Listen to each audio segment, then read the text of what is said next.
Hey, I tell you what I'm gonna give you, snakes. I'm gonna give you, to the count of 10, to get your ugly, yellow, no good keister off my property before I pump your guts full of lead. And you will never be able to listen to Cosmere Chronicles, the podcast we follow two first-time readers, Justin and Sheta, and we chronicle their journey through Brand Sanderson's Cosmere series. On today's episode, we'll be chronicling the Stormlight Archive, the Way of Kings, Interlude 1 through Chapter 14. So now, let's throw it over to the host of Cosmere Chronicles. This is Joe! Hey, this is Editing Joe. And I'm just going to let you know that there are some weird audio things in this one a couple times throughout this episode. Voices will be garbled for like a quick second and everything like that. Just letting you know, that way you understand, that I know when that shit comes up. All right? We'll go on with the episode, and now I'll throw it over to Joe again. Thank you, Joe. Welcome back, everyone, to Cosmere Chronicles. I'm Joe, and I'm here with Justin Sheta. Hi. Yeah, Yeah. Yeah, it's us, Yep. Justin, Zip, what? zip. Drop the ball. Yep. Drop Joe had the so mic. much enthusiasm this week. I dropped the mic. That's right, just like you said. Well, I'm excited to be here. All right. Well, let's go right into our random questions. So, first one, we are right in the middle of the whole December time. So last year I asked you your favorite Christmas movie. So this year I'll ask you, what is your favorite Christmas song? Christmas song? Yep. I don't think I even have an answer to that. You used to work retail or yes, fast I food fucking or hate whatever Christmas songs. Simple as that. So do I. Nothing, but there's got to be nothing one that you can kind of enjoy. I got my least favorite Christmas song, which we should do next time. I don't have a least favorite either. Oh, I do. I was not prepared for this. I like Sleigh Ride. I'm very nostalgic about it. So that gets nostalgia points for me. But I think I like that it goes through all the Christmas things that you do, even though we don't do it anymore, like go on sleigh rides. But I like it. I like pretending that I do. Well, just, next time, run the Iditarod, then you can ride on a sleigh. What's that? You don't know what the Iditarod is? Uh-uh. That's like the big dog race in Alaska every year. Ah. Is that what Balto did? No.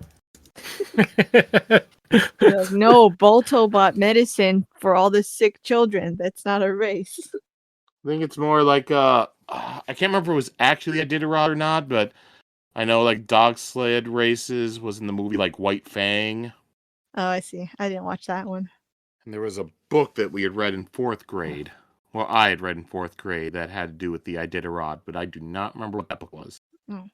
All right, I guess my incredibly exciting pick is going to be White Christmas by Bing Crosby. Very exciting.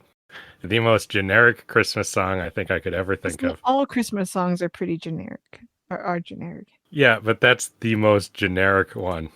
That's okay. I remember I watched this YouTube video once about why all Christmas songs seem to be old, because like with Bing Crosby having that, and then there was like this big whole spike in that 40s, 50s area where everyone making Christmas songs. And then later, like at that point, you're making them because it's kind of getting people nostalgic for their childhood. Once you got older, the nostalgia was those songs, and it became much harder for people to get them. So you'd only get like a couple memorable ones like every decade. Yeah, now they're synonymous with Christmas. You don't even think you need new ones. Yeah. Yeah, you just need a hit and you're set for life. Or when people try, they just suck.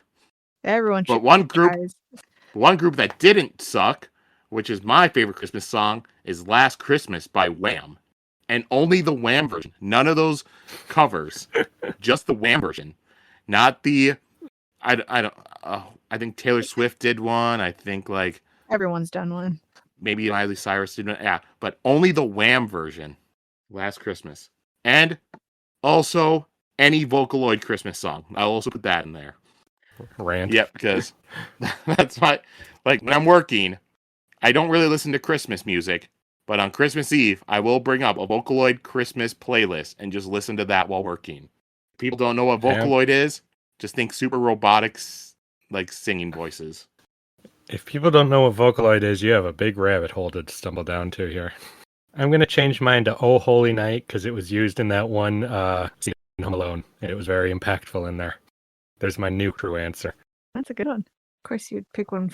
Also, I think Cartman sang it in the one South Park Christmas album Yeah, episode. mine is not the Cartman version. It is the scene from Home Alone version. First one, right? When he was like watching his granddaughter singing in the church. Yeah, it's the church part, yeah. Yeah. Well, there's a church scene, and that's a big, impactful scene in both the first and second one. What was it in the second one again? I don't remember that one. He was watching like a children's choir singing with the pigeon lady. Oh, yeah. No, not that scene. First movie when he meets the guy he's scared of, and he gives him a little talk. All right. And then our second question of the day, kind of going off of our couple weeks ago with our actors, because this was another one that I thought of where it's like, this actor has been in so many great films, so I just need to ask you, which is your favorite Gene Hackman movie? I'm afraid my knowledge of Gene Hackman movies is not going to be good. It should be. As well. Well, I could start naming off Gene Hackman movies I believe you've seen. Just Superman for me. Superman, The Quick and the Dead, Birdcage, Poseidon Adventure, French Connection, The Replacements. He played the general in Ants. That's my pick. Did he? I never knew he voiced that general guy, but he's great in there. I thought the general was Sylvester Stallone in that. No, Sylvester Stallone was his friend, yeah. Not a very big role in that movie, though, so... Because, I mean, he's an ant. Yep. I had never knew that was him in there. I can totally hear it now that I read it, though. Danny Glover was Staff Sergeant Barnabas? Wow, this is great. That was a hugely impactful role on my childhood. It is. A lot of these other ones I knew, but those two I did not. Dan Aykroyd was the Wasp? Oh my god, how sad. Aw. That was a very sad part. To be honest, I don't think I've actually watched Ants since I saw it in the theater as a child. I never got to see it in the theater. I saw bits and pieces of it later, but I never actually sat down and watched the full Ants movie. Give it another rewatch. So she picked Superman 4. I picked Ants. So what does Joe got? I did not pick Superman 4. You did not pick Superman 4, Sheta? Then which one are you talking about? I am. I don't call it that. That's why. No, you're picking Superman 1, not 4. Don't let me gaslight you. You're stupid. Superman 4, The Quest for Peace. I haven't even that's seen Sheta's that one. favorite Gene Hackman role. All right. My favorite Gene Hackman movie. I like Superman, but I might have to... I'll probably have to go with either Hoosiers or The Quick and the Dead. Hoosiers is just a really good sports movie that's even good if you don't really care much about sports, because it's about, just doing what you can to help kids and stuff, and just getting people to be good and not worry so much about where you're from and just know that you can do what you can. And Quick and the Dead is just a fun Western film with an incredible cast. Gene Hackman, Sharon Stone... you have Gary Sinise, Russell Crowe, Leonardo DiCaprio, and it's all directed by Sam Raimi. Wow. I've never heard of it. That's crazy. I love all those guys. Yep, and it's sort of like the Western, like Sharon Stone plays like the person coming into the town with no name sort of thing. And it's all like a quick draw tournament that people. Okay. All right. So that's our random stuff for this week. Looks like we went a little bit faster than normal this time. So we can get right into That was faster than normal? Jesus. Yeah, usually wind up with a really long off rant and we're like, oh shit, we've been recording for 20-some minutes. Oh, God. But let's get back to Way of Kings and recap last week's chapters with Justin. Oh, God. Okay, so that was just our second batch of chapters, was it? Or was it third? Third. Third. So if I'm remembering correctly, that was when we got to see how fun Bridge Crew was, or was that the time before? That was the time No, we'd before. seen how fun it was the time before. We got to see how fun it feels to be one of the only surviving ones, because our Kaladin started in a group of like 20 some. Him and another guy were the only one left. That guy died. He basically started giving up hope. He was going to jump off a cliff, but then the little sprite girl brought him the leaf from before, thinking that it would make him happy since it made him happy before. He kind of laughed at that, and then went and punched out Gaz and bribed him to let him pretty much take control of Bridge Crew 4 and said he was going to whip it up into shape. Meanwhile, Shallan, was that the name? Shallan. Shallan she was going to come up with a plan, the brilliant plan of getting to be taken on of studying. So she went and got books that she was going to read, and she brought them back. And I forget her name, but the logical girl saw her tenacity and said, okay, whatever, I'll let you in. After seeing the letter and seeing how she kind of half knew how to speak her language at least, or what she was looking for. And something else must have happened. Well, Shallan also met the Ardent capsule. Oh yeah, that was yeah. She met the religious dude. They got along. She'd have believed they're totally going to do it, which I do not believe whatsoever. And he's trying to convert the other woman to having faith when she is an atheist in a fantasy world, which is always interesting. If some other plot point happened, I cannot remember it from. I can't parse through it from the previous week. There was one flashback scene for Kaladin. The flashback scene. He saw his surgeon father, and he realized he really should have just listened to him. All right. That was decent. Hit most of the points. One slight mathematical thing that I'll point out, it was Kaladin is the only one left from 40 of the original bridge run. Yes, very important. Just 25, because it was 25 that survived from that first run, so they already lost 15 that first time. And then after however long it was only 2 people left from that 25. And then that guy died too. Yep. Mm-hmm. All right. So now that was all. We finished part 1. So this week we got into our first interlude chapters. So we got to see some other stuff around the world, got to meet some new characters, and we also got to move into part 2 where we got to meet another new cast of characters that we're going to follow. So as usual, I'll ask you two, how are you liking this? How do you like meeting new characters? All that. I don't want to meet new characters. I will like the characters I was following. You were? I was like, good. This is who I was hoping to follow. So I'm glad. Some generic lords and kings and soldiers. They're not generic. They're in the thick of it, I'm sorry. By generic, I mean who you'd expect to be following the story. That's what I meant. Yeah. That's kind of what I'm used to, so. No thoughts about any of these interlude characters you met? I don't know what that means. Like, I don't know what their deal is yet, so I don't really know what to think of them. Yeah, I don't have any thoughts I'd need to say outside of the context. All right. Just characters. Right. Plus, don't they're get to in know a any weird of them that spot, well. Yeah. Like an interlude. I like the weird. narrative use of this interlude to show some random shit. Mm-hmm. I think that's really interesting. Like I said before, pretty much every time there's a part break, there's always going to be an interlude. There's only one time that it does not happen in all the Stormlight books. Only one time there's no interludes between 2 parts. All right. Well then, let's go on to start talking about these chapters.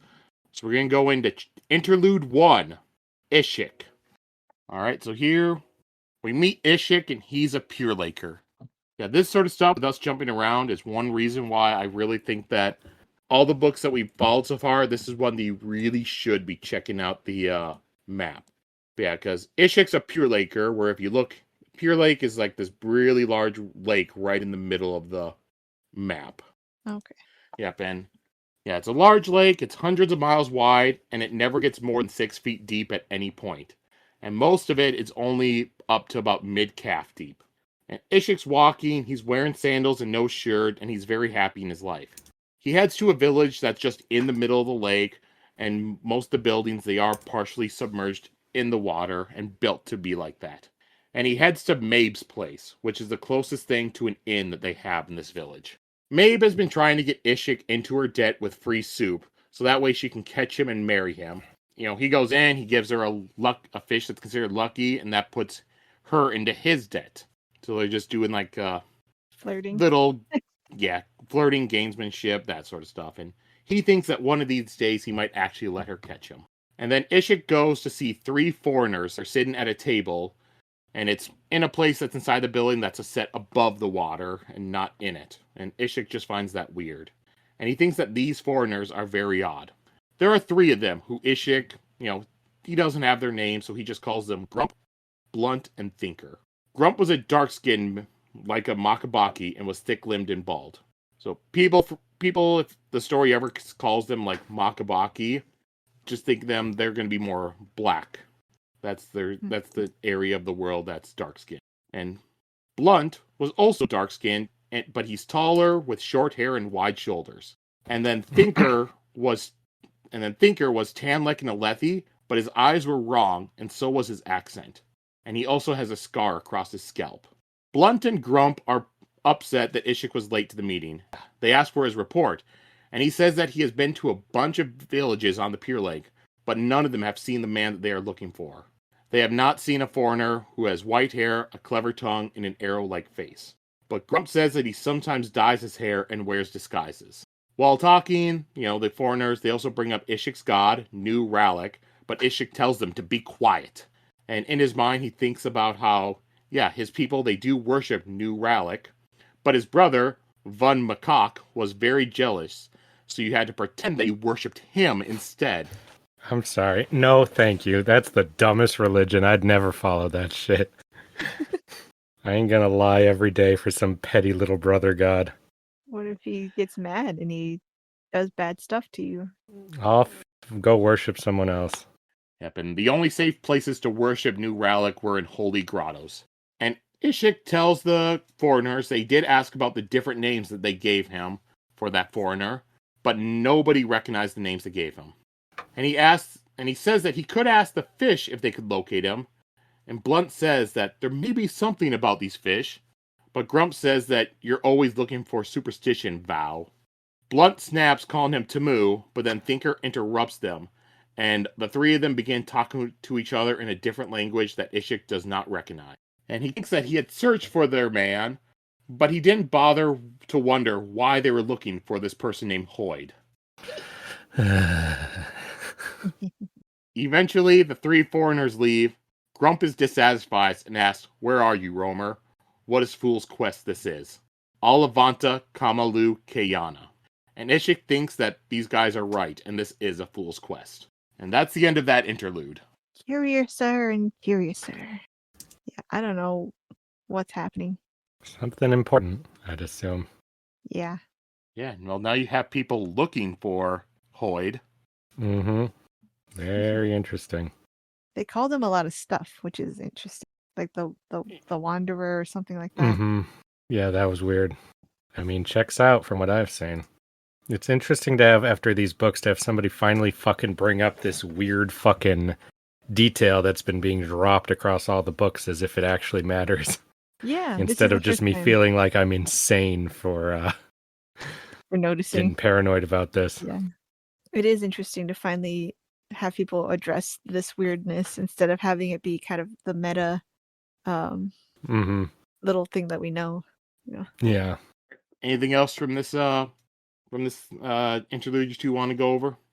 I'd like to, but we have so little information. Again, this is the good use of this interlude gimmick. I think this is really interesting. Yeah. To just cut to something completely unrelated to the plot, but quite interesting and could be important. We'll see, All right. So next one, interlude 2. Oh, one thing. I still think we're being jerked around. I don't think this is ever going to go anywhere. I don't think it's going to be revealed anytime soon. Yeah, same. We got this much after how many books? And a little more later, but I don't think we're going to be getting anything substantial here. Yeah. I think this is a cock tease. All right. So we'll go on to interlude 2, Non-Balat. All right, so Non-Balat is sitting on the porch of his mansion, ripping the legs off of a small crab. He likes killing things, but he never kills people. Only animals, and particularly the little ones. He didn't know why it made him feel better, but it did. You may be able to guess. I had an immediate like of this Gangalak guy. Like, hey, he seems like a pretty cool guy. He didn't like to talk about his habit, and he didn't even speak about it to Elida. It was something he did, and you had to keep your sanity somehow. Very reasonable. I like him. You like him? He's weirdo. All right. He certainly is. He walks around the Devar garden slowly. They had just gotten word this morning from Shallan via Spanreed that she had become Yasna's ward. Now his baby sister was preparing to rob the most important woman in the world. And he thinks about how he is only 23 years old and already a cripple. And he feels a constant ache in his leg. It had been a bad break, and the surgeon had nearly amputated it. Balat will always walk with a cane. And Balat goes to his axehound named Skrak, which is an animal that has many legs and has something that's kind of in between skin and a shell. That's fucking gross. Kill it now. That was my first thought. Like, no, what the fuck? He's been breeding axehounds since he was a youth, and he asks Skrak if he is a coward as he picks up another small crab and begins ripping off his legs. He says he couldn't gone after Yasna because only a woman could get close enough to her, and he needed to stay back and care for the needs of the house, but the excuses were hollow. And he says that this plan probably won't even work anyways. He thinks about how their family is broken. Years of suffering from their father's brutal temper had led Asha Jushu to vice and Tet Wickham to despair. Only Balat and Shallan had escaped unscathed. And Shallan had been left alone and was never touched, which at times made Balat hate her. But could you really hate Shallan? He thinks that he should never... What? I was just making a joke. You liked her last week. You picked her as your favorite character. I'm just kidding. Yeah. He thinks he should never have let her go. If only Helleran, their oldest brother, had survived. He had been non-Helleran then, and he stood up to their father repeatedly. Now both of them are dead, and just a family of cripples are left behind. And then Wickham, who has passed his recent bout of melancholy, comes calling for Balat. He says that they have a problem, and it looks like a pretty big one. And that's the end of that interlude. Does this change your opinion about those brothers at all, Sheta? No, it confirms it. Yeah, what's it confirm? They're a bunch of weirdos. Yeah, I knew that they would be weird to let this happen. So it's funny. They're even weirder than I guessed. Yep, and it actually explains a lot about Shallan too. So it's funny. I really like being introduced to a dude who picks the legs off of crabs. That's fucking weird. This guy is fucking creepy to me. Oh, I never kill people though. You know? He does it and he feels better. He feels like that release that serial killers get, you know? Like, yeah, except he does when he's like, "Oh, this part's too easy. I'm not getting the satisfaction." Yeah, I'm like, I wonder if that's just a little weird thing, or like if it's magical at all, or anything. No, he's fucking crazy. But he gets off on making something else. He gets off on making something else helpless and dead, just like he feels. You know. It gives him power. Yeah. He's a weird, creepy loser, in my opinion. Yeah, Sheta, I think it's a way that it's a coping mechanism of him having to deal with trauma. Yeah, it's more than that. I think that's too generous. I thought since everything's magical, I always look for a magical element to it too. But it could just be he's a weirdo. He's a freak. He's more than a weirdo. Yeah. Okay, yeah. Put him down now is what I say. People who just grab random animals and pick them apart casually. It's gotta be a crab. That's weird. It's gotta be a crab. Well, that's just because that's what's nearest by. It said he likes killing things. Big crab, like. Oh man. Because I just look at it because main part that really sticks out to me is just when it's talking about how, how like all the suffering for their father's temper for years had led one of his brothers to vice and the other one to like despair, and later talks about that same brother like overcoming his recent bout of melancholy. You have that stuff's like, oh man, they're messed up. But then Balat's thinking, only me and Shallan have escaped unscathed from all that. Right. Yeah. He's just dandy. If torturing crabs is the lightest of the crimes, then yeah. torturing. No, picking them apart until they're dead. That's very Crabs can specific. survive without legs, which is the creepy part. Like Mhm. their legs grow back, but so doing it like that is just making them suffer. They're gonna die eventually because they Do can't they? move. Yeah, but they I don't. their legs grow back. I've never heard of that. I Yeah. think you're thinking of starfish. No, their legs do grow back. I'm reading that they can grow back, yes. They regenerate lost limbs, including legs. I'd never heard of that before. Mhm. All right. Sometimes they voluntarily shed a limb. Man, we should learn how to do that. Yeah, I've seen what happens. There's a certain man named Dr. Curtis Connors. It did not turn out well for him. Yep. Next time you see me, I'll be the crab.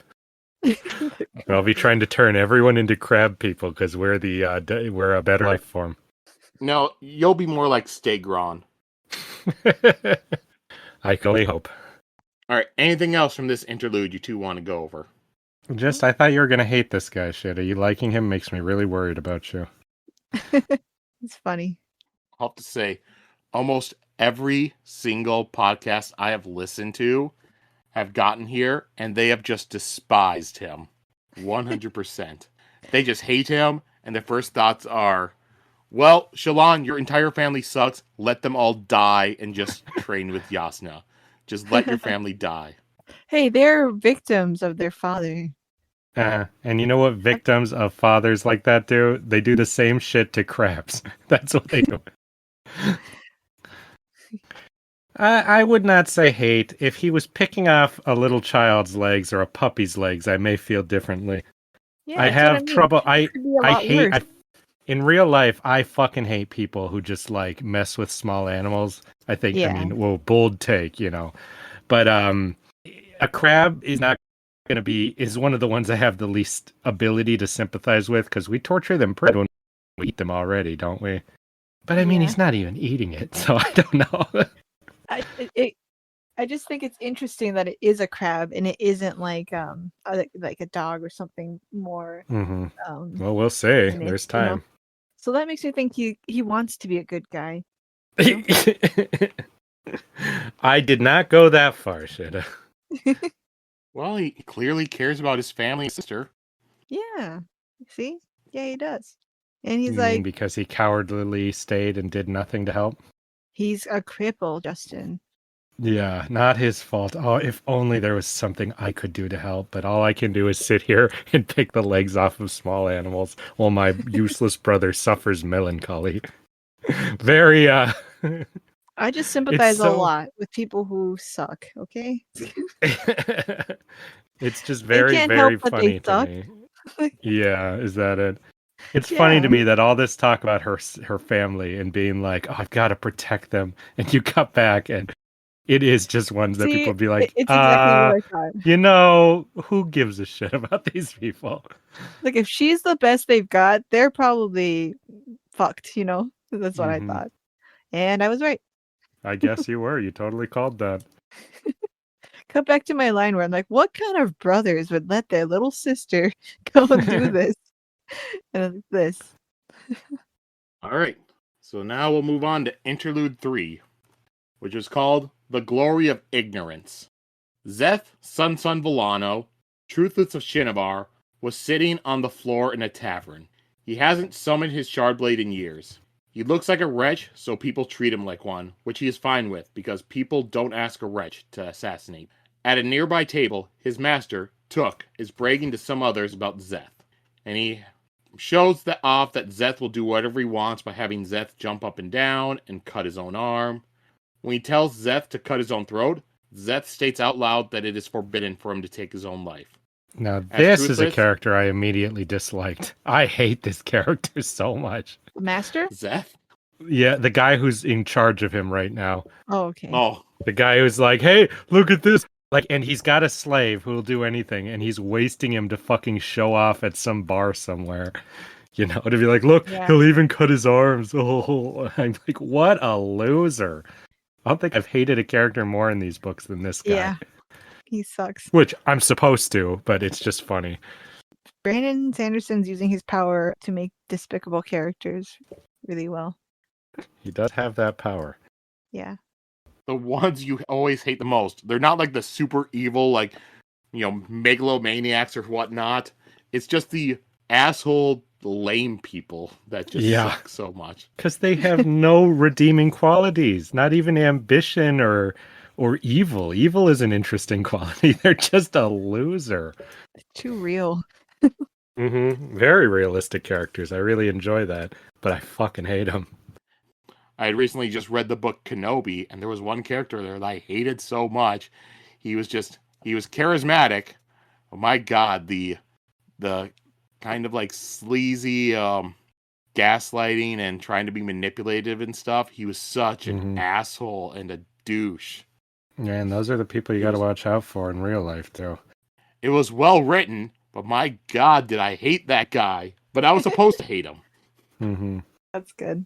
Yep, and back to the story. As Truthless, it is part of his suffering to be forbidden to kill himself. And Took calls Szeth Kerp, which means child in his language. And even though Szeth was 35 years old and it has been 7 years since he was named Truthless, people treat him like he's young because his people are short, they have large round eyes, and they tend to be bald. Took tells the others that Szeth is like a parchment, but smarter. Yeah, so like this description is what I was talking about last time with most people have the epicathic folds, but the people from Shinovar, the Shin, like Szeth, they don't. So they're described as having like round eyes, or like, Kerp's calling him a child because he has like the large round eyes and tends to be bald and that sort. And the other people at the bar, they ask how he got Szeth, and Took begins telling a story that's not true. Szeth in his mind, he thinks about how he actually got him, and that was when Took traded a bag of seeds to a farmer for him. What a story. Szeth has gone through dozens of masters. Dark Eyes enjoyed the novelty of a slave, but always got rid of him. He thinks that they could sense that he was much more capable and made them uncomfortable. That's funny. He wonders what these men would say if they knew that he was a shard bearer and a surge binder, that he was a wind runner like the Radiants of old. But they won't discover it, and every day that he does just mundane stuff instead of killing is a win for Szeth. I'd like a slave like that. One who I'm doing a good thing by having him do all my chores. Sweet deal. Yep, and Szeth thinks about the order that the Parshendi had given him back in that night he killed Gavilar. Kill, destroy, and cut your way to the king. Be seen doing it. Leave witnesses. Wounded, but alive. And then, after all that, as they were leaving Kholinar, the Parshendi had thrown away his Oathstone. Szeth was required to recover it, and then he stood at the side of the road with it, waiting to be discovered.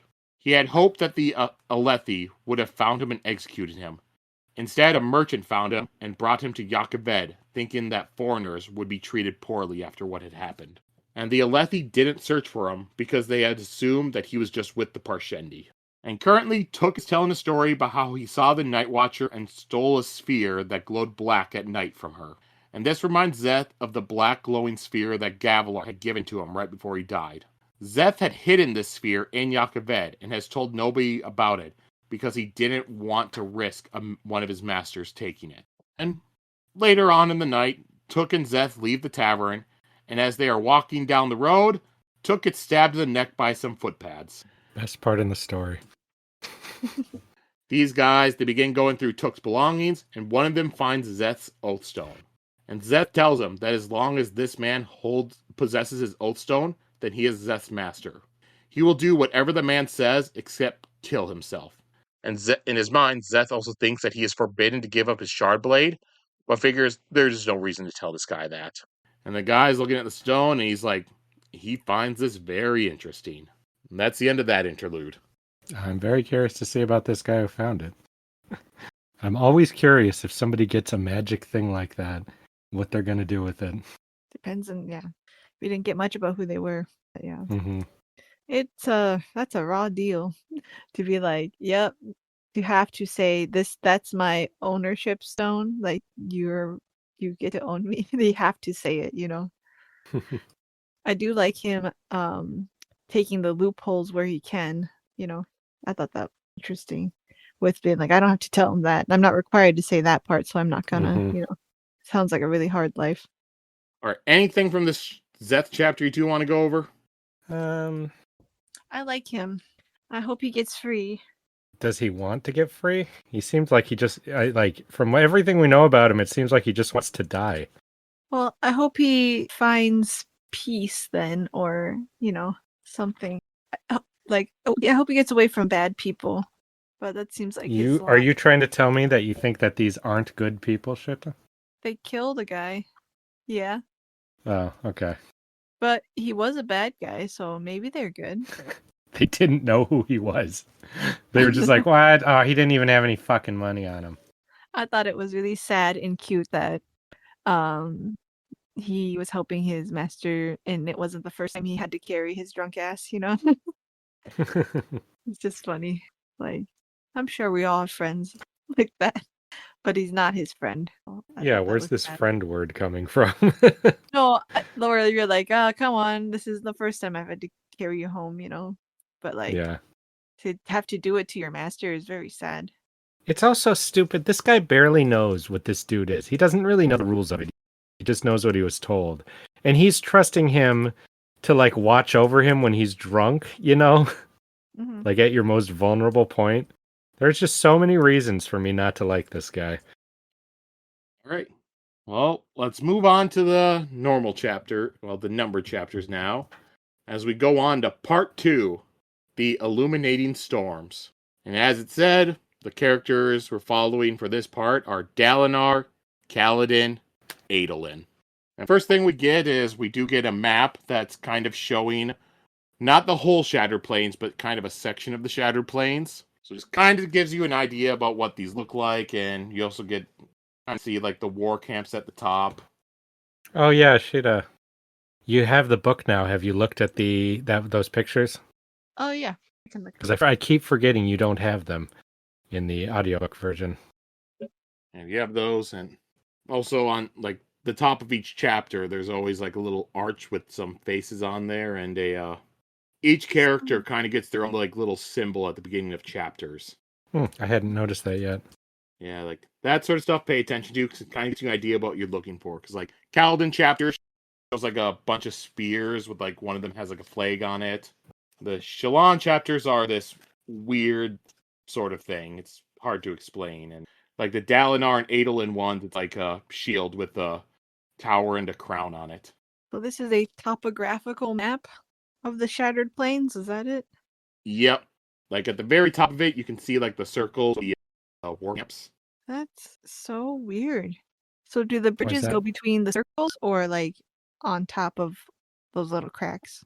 It goes on top of the cracks to let them be able to cross to the next plateau. And as I said, this is not the whole Shattered Plains. That's just what they've mapped so far. Well, now my theory of it being an ocean that was dried up is, I feel like that supports it. Why so? Because it looks like the shore, and the plains are just a bunch of empty nothing. I'm fully on board with that theory, especially with the more crabs we keep seeing. Is there real water though? Yeah, there is. Yeah, they had that lake we just saw. Yeah, and then Shallan was on. She wasn't on an ocean, was she? I thought it was. Was it? Well, maybe a sea. I don't know the details. Okay. Well, I did. But she needed to be a ship. Map. Does the map have the word ocean on it? Yep. Yeah, that says sea right there. Yep, here we go. Ocean. Endless ocean. Endless specifically. oceans. Steam water ocean. Ocean of origins. Plus it rains. Yeah, storms and rain. So, chapter 12 is called Unity. And we start off with an epigraph. And these epigraphs are different than the last epigraphs. That bothered the hell out of me. It shouldn't have. I think it's cool to switch it up. But when he just switched it up like that, I was thrown right through a loop. Made me really curious what we were following in the first part, and if that's going to tie into this part, or if those are two totally different details. So this one, epigraph. Old friend, I hope this missive finds you well. Though you are now essentially immortal, I would guess that wellness on your part is something of a given. All right, the chapter begins, and King Elhokar is on a hunt, and he is joined on each side of his horse by high princes Toril Sadeas and Dalinar Kholin. Dalinar's sons, Adolin and Renarin, are following behind.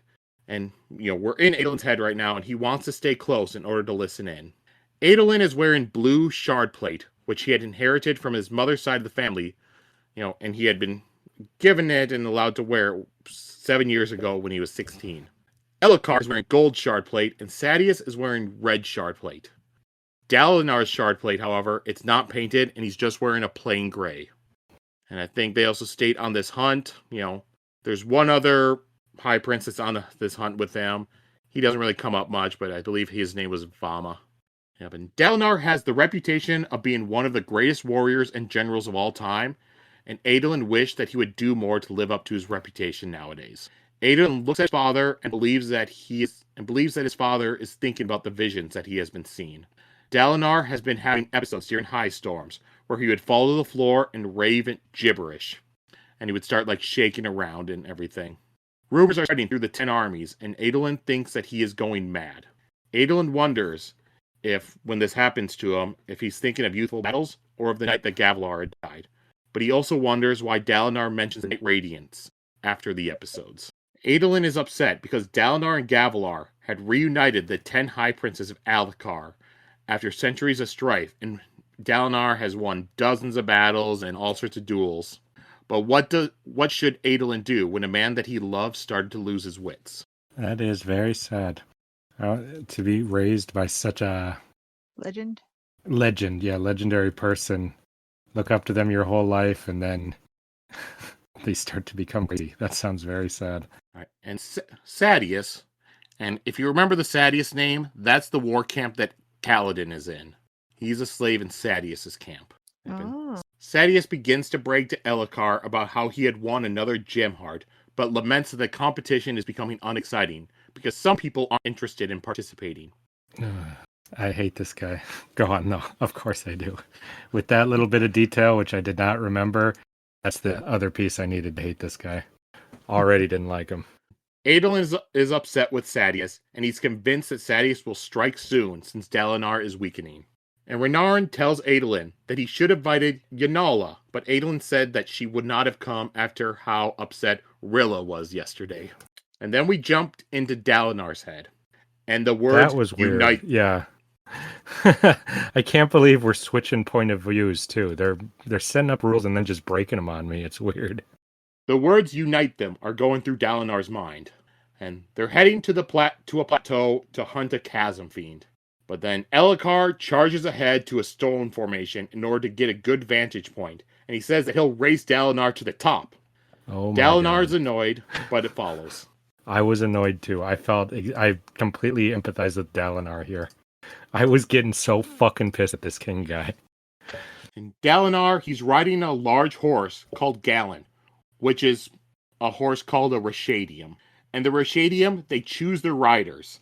And only about a dozen men in all the camps have one. Dalinar and Adolin are two of them. Dalinar and Elhokar get to the formation and begin climbing it. Dalinar is determined to win because he just has that competitive streak in him. But then he thinks the words unite them again. And he hesitates. So Elhokar winds up reaching the top first. Glory Spren appear around Elhokar as he stands atop. So am I to assume, right, that, they point out when there's different spread, but when they're not pointing them out, they're still fucking flying around all the time, right? They just probably appear. Like when people have different emotions and stuff, like they're not just when they say them in here, right? And I was thinking, God, that sounds so I mean, they're used to it, it's normal, but it sounds so annoying to have this shit flying around all the time. It'd be embarrassing if you're like, you get the shy or embarrassed one when you're the girl. No, you've got like, the horny spren. The boner spren have popped up. High school is very different for people in this world, apparently. Well, in this story, I'm not 100%. I assume if it has to do with emotions like that they would only show up if we're being told it. If it's something like wind spren or fire spren, you can just assume it's there. But if it's something like glory spren or anger spren, they probably won't be there unless they're pointed out. Maybe pain spren or fear spren would be there. Like if they're running those bridges, those things are definitely there. All right, so back on top. As Dalinar and Elhokar are looking out, Dalinar, is talking, yep, this is great, and he winds up bringing up Gavilar, which makes Elhokar just stop talking. Because Elhokar feels that, people compare him unfavorably to his father, and he was often right. And I don't even know his Elhokar, father, and I do. you saw his father die? Yeah, but I knew for like half a second. I He was a mean, good like, king. I know this guy way better than that guy, and I already agree with him because just about any king, in my opinion, would be more, Wary? what's that? More careful and stuff? Yeah, more prudent. Yeah, maybe that's the word I want. Right. I like all And the descriptions of him in this chapter. I find it so interesting because every time I don't like him, then somebody points something out that makes me think that's fair, that's true, like he's got to put on a show of bravado so that people won't start having as many of these rumors that he is as paranoid as he actually is. So I think it's Yeah. really interesting. It's easy to judge a person in a role like that when you're not in a role like that. I keep that in mind, and I'm still getting pissed off at him. Who do you like more? Elhokar here so far? Or Elend in Well of Ascension when he was king, getting into all the fights? Well, I'm not here judging Bureaucracy. who's the best king because I don't know anything about how this guy rules stuff. I'm just saying I'm really sympathizing with whatever Dalinar. the legendary older guy. I'm really sympathizing with him here and with his son too, who also has a lot of these same thoughts. And Elhokar, he feels safe out here on the Shattered Plains because out here, if they get attacked, he can face enemy soldiers with a blade. But he's nervous at night about assassins. Well, he's nervous about assassins at night. And Dalinar figures it makes sense with how Gavilar died and apologizes to his brother for not being there to protect him that night.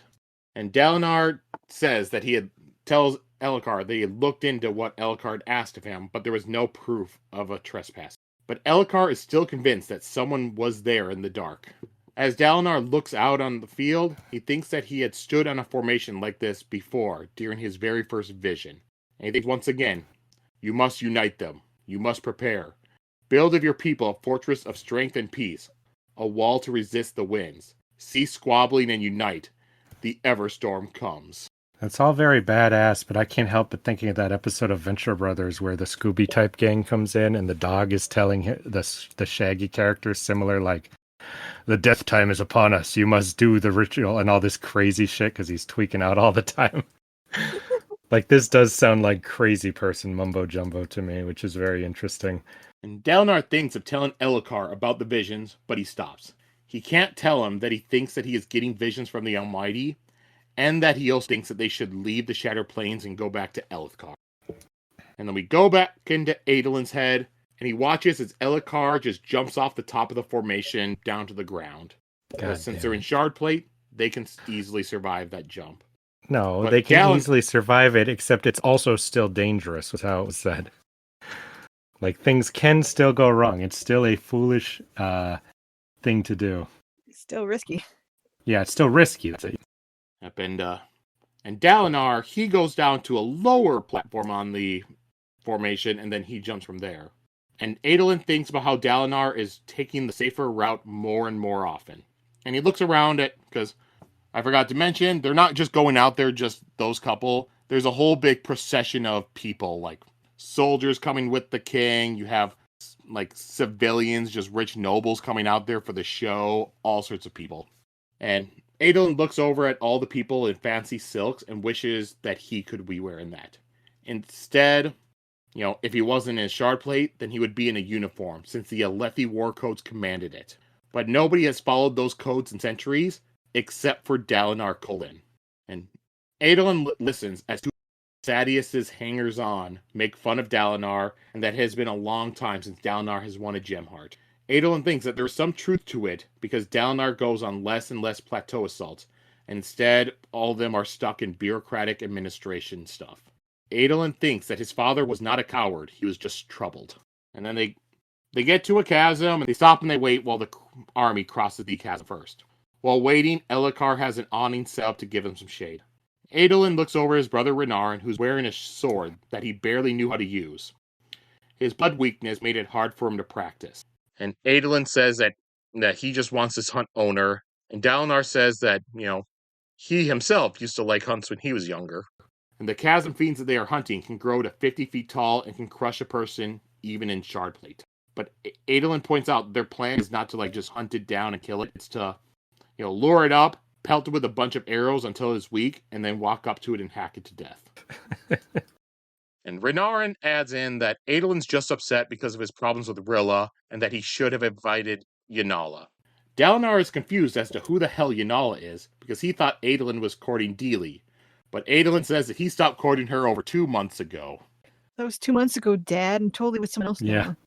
It's so strange to have him sound like so, pretty mature, and he's got all these thoughts. He sounds, he's into the dual thing, but just all that stuff. And then to have him say what you just said, Sheta, was very surreal to me.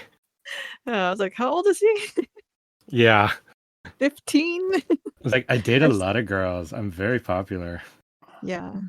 He'd be 23 because he got his shard plate 7 years ago, and he was 16 when he got it. Okay. Yeah. Renarin says that Rilla was the most recent, and Adolin says that there were some problems with her yesterday. But Adolin, he changes the topic and asks why the king wants to hunt a chasm fiend when he's so paranoid. And Dalinar says that Elhokar worries that his subjects see him as a coward. But he is learning to lead and wants to use this hunt to show himself and others that he is strong and worthy. And Dalinar mentions that he wants to persuade Elhokar to lead the Shattered Plains, which shocks Adolin. Dalinar explains that they are only united in name alone.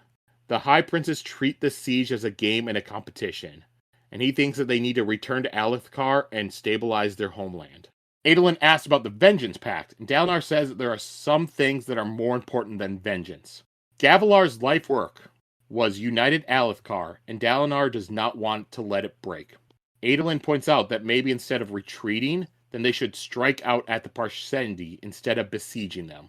And he asks his father not to bring up this plan with the king. Adolin leaves and thinks about how his father had changed after Gavilar's death.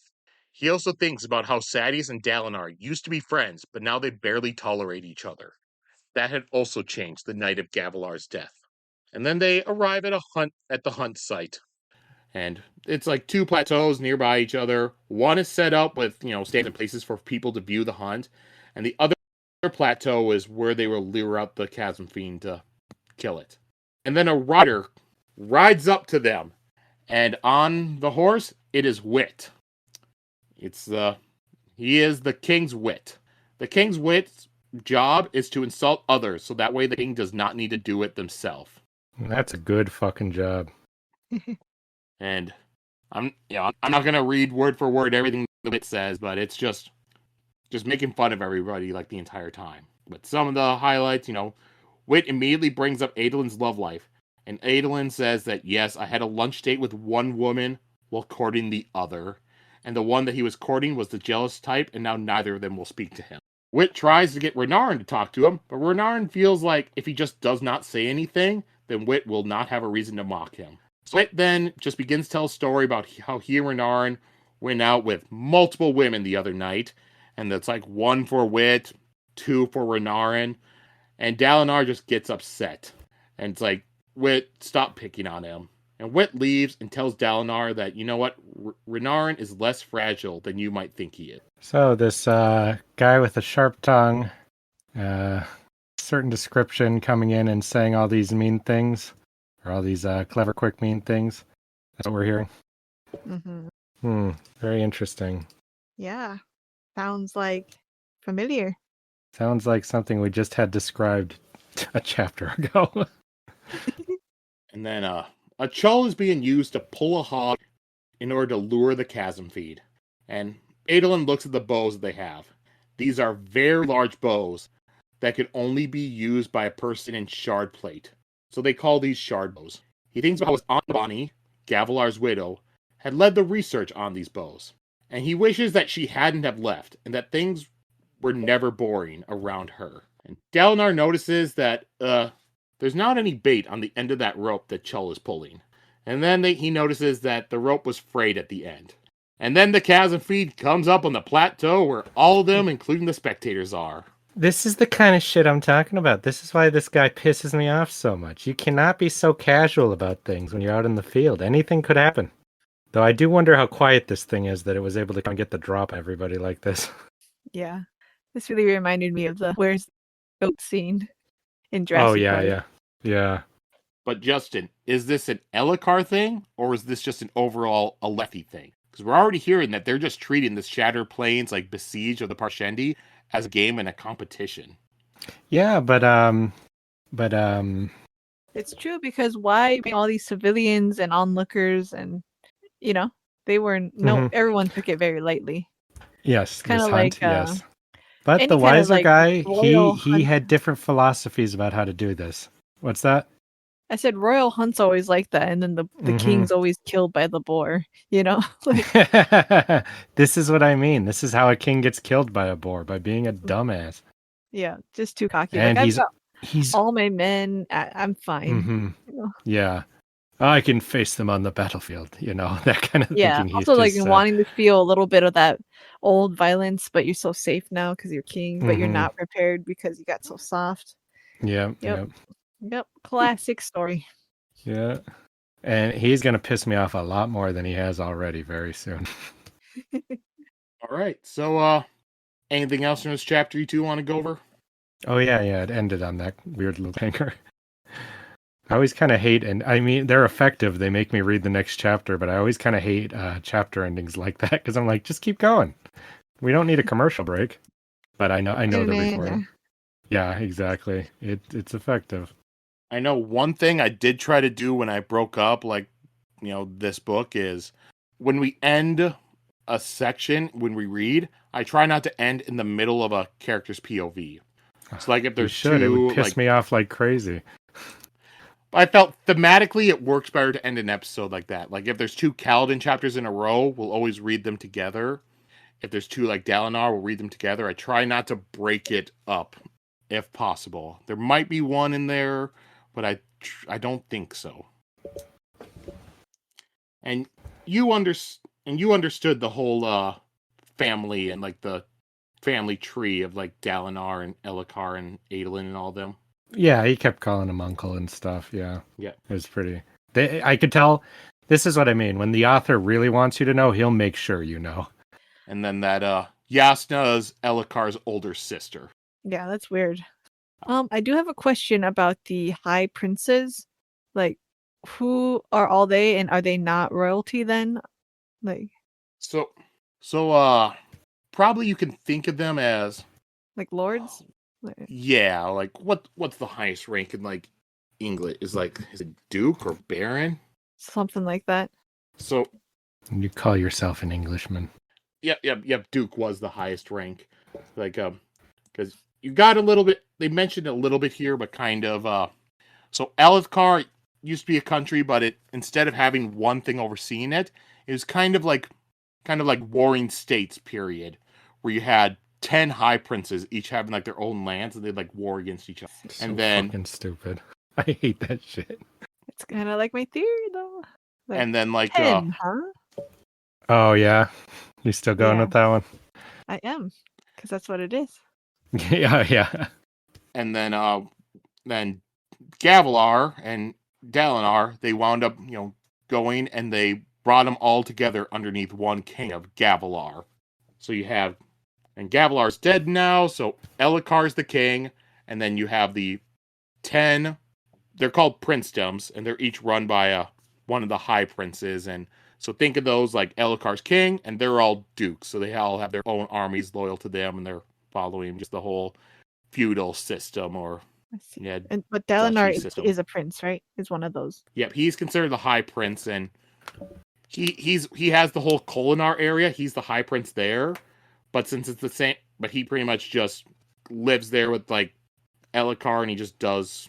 He's a high prince, but at the same time, he's really put himself underneath Elhokar and stuff like that. So people don't look at him as strongly as they should. Okay, gotcha. All right, cool. And then Kaladin is working for one of those, right? Kaladin's a slave in Sadeas's war camp. Sadeas, okay.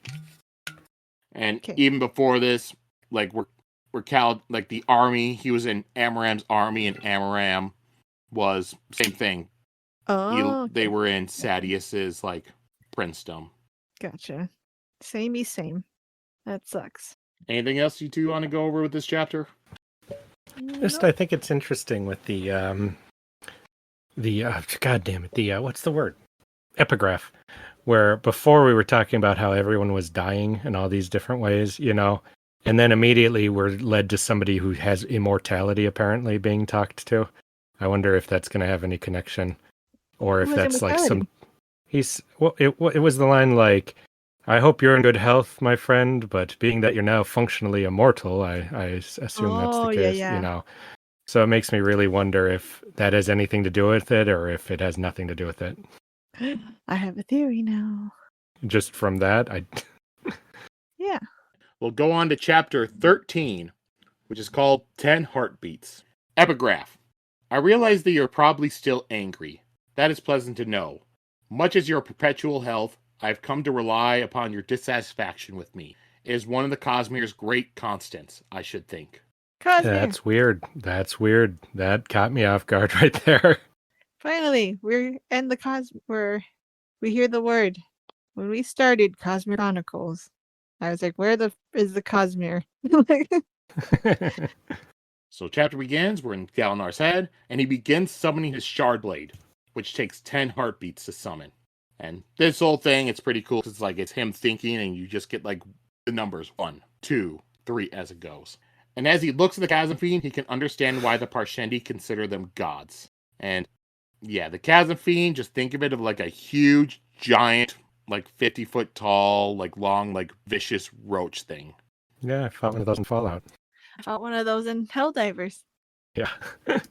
Are they as big in Helldivers? I wonder if they're as big.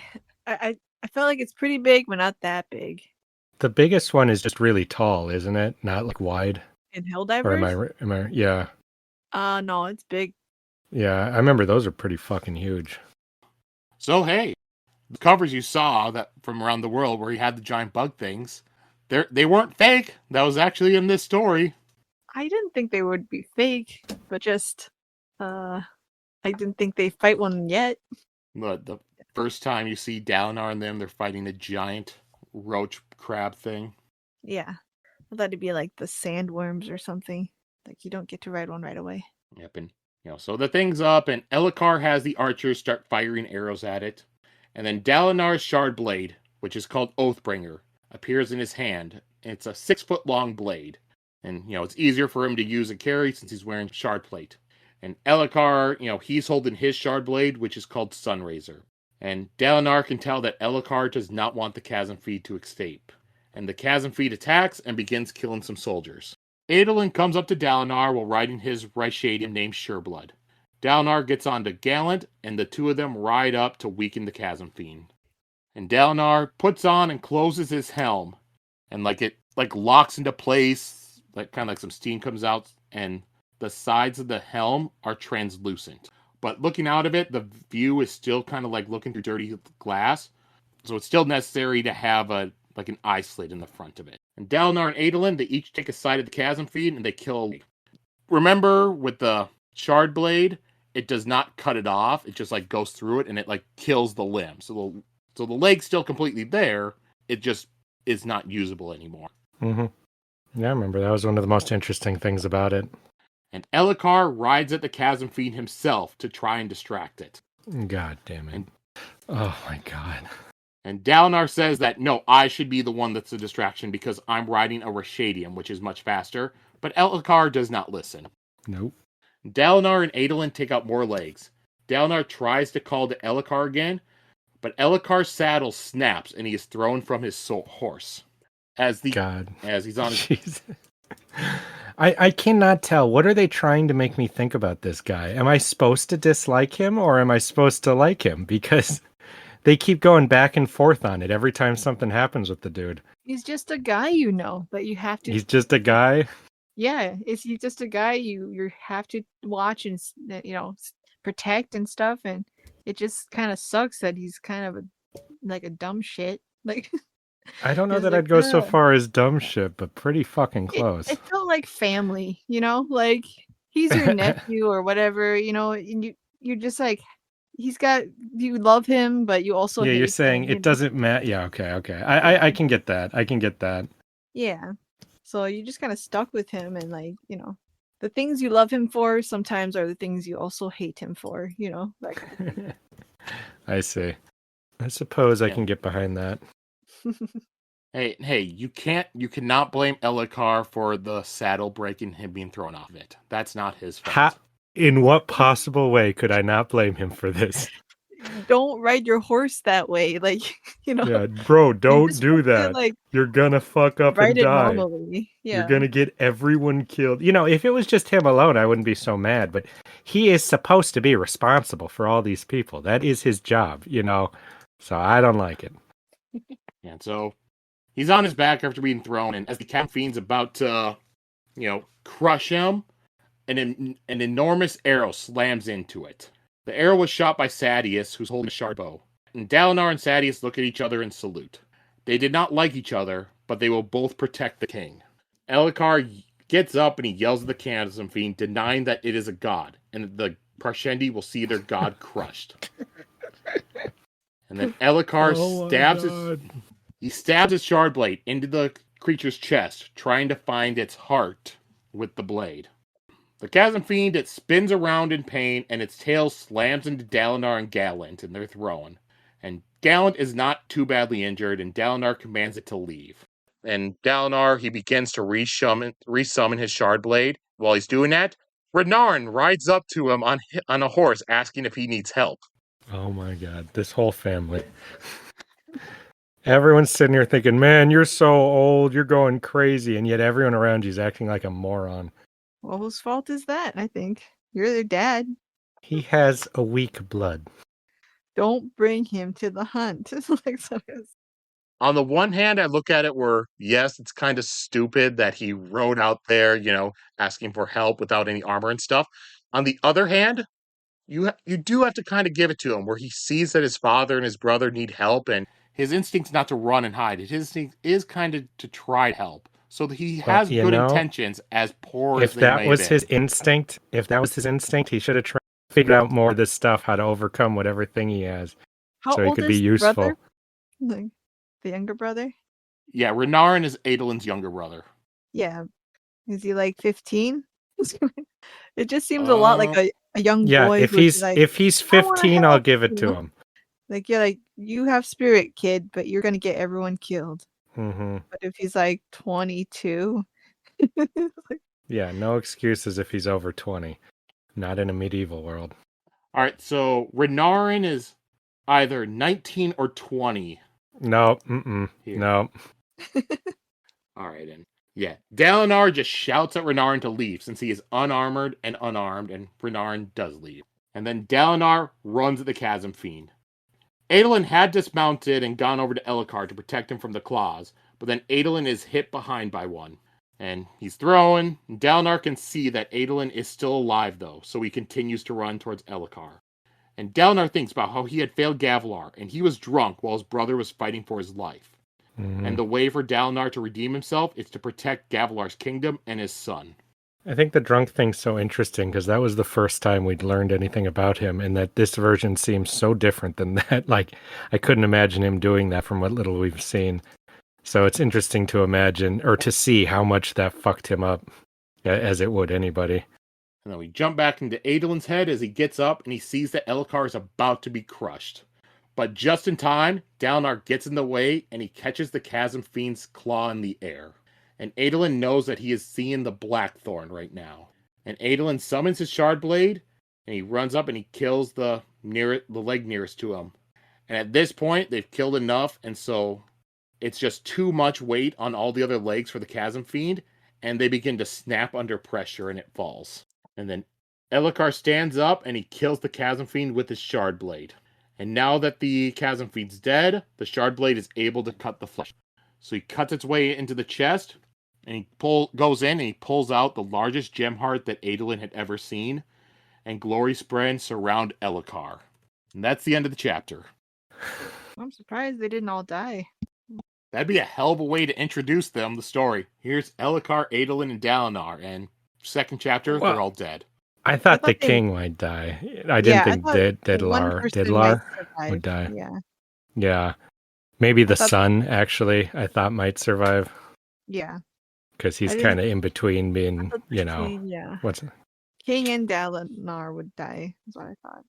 Even little brother. All right, so we got to see a whole big chapter with, just a lot of fighting and stuff, fighting a giant monster. So, any other thoughts or anything on this chapter? Exciting. It's fun. Yeah, I liked getting to see some action against a giant monster thing. I thought that was very fun. I thought that them picking the legs off of this thing was very similar to picking the legs off the crab earlier. And I think that's funny Oh. because they didn't need to come out and kill this thing, This was, it was not a necessity. It was not like, attacking a village or something, So I think there's something there with that, with them specifically disabling every leg and then killing the poor thing. Oh my gosh. I knew it wasn't just a weird mental tick. It's magic. What? Huh? It's No, a weird what? magic thing. No, it's not. I didn't say anything of the sort. Justin, you're absolutely right. Yeah. It's him trying. I think he might be living through that. Stop. I said no such thing. You're so smart, Justin, for thinking I of do this not theory. endorse this. I think that it's a thematic element, if it's even anything at all. Yeah. It's cool. I understand you. Winky wink. Yeah. Meanwhile, my theory, I just don't want you to steal my awesome theory. Oh. It's your theory. You stole it from me. Oh. This planet has torture magic. You get more power the more you torture things. Dude, fuck yeah, that Yeah. sounds awesome. I want to see that story, and I want to see what the heroes of a world like that are like. Yeah. Oh, I guess that is something that could be done. That would definitely have to be a darker, grim, dark sort of fantasy. It would have to be really dark, yes. You're like, for the greater good, I need to torture this small child to get the greatest power to fight the evil lord who does way worse. And just be like, you know what? Just burn this whole world down. Fuck all of this. The lesser I would not of two be evils, surprised. yeah. I would not be surprised if there is a fantasy story that has a very similar element already. Well, it kind of feels like that DC event you were saying, Justin. Well, TKO is like that. Oh, DCKO, Yeah. Wait, that's where they've got it from Darkseid, so they have a death tournament. That's the newest event they're doing. The entire DC universe has to have a death tournament in order to basically gain enough evil energy to save the universe from Darkseid. Oh, there's an actual story to that? All I saw was a big tournament bracket. It's like, who will win? I thought it was just some fan voting thing that they were going to do. Oh, no, that's a real thing. Yeah, it's written. It's been pretty Yeah. fun so far. I just remember looking at the list being like, all right, so you have this tournament, and I figured it was fan voting, and I was just upset I saw, no Captain Marvel on the list. He didn't make it.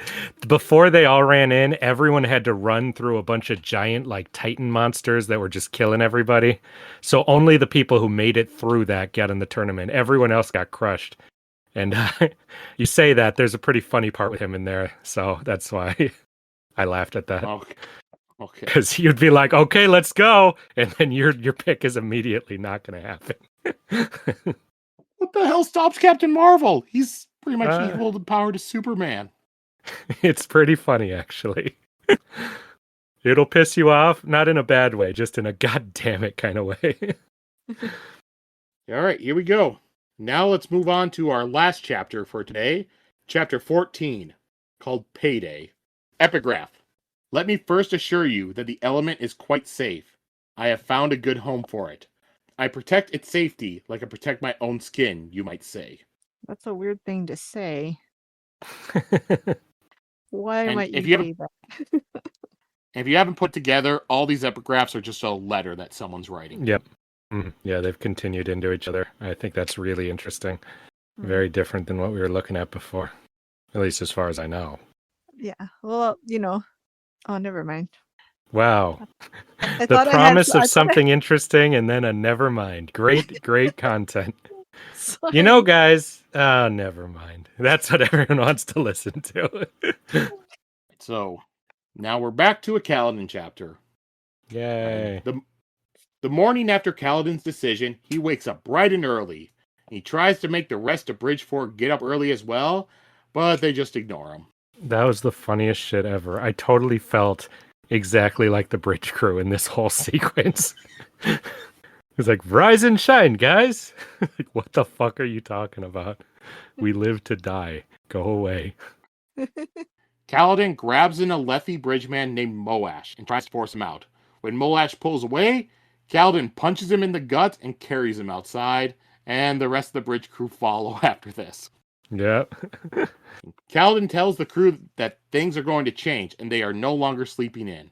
A Makabaki crew member named Sigzil asks how, and Kaladin says they are going to train and build up their endurance. As bridge leader, it is Kaladin's role to keep them alive, and having more endurance will make them faster and spend less time being shot at by arrows. An Unkalaki man.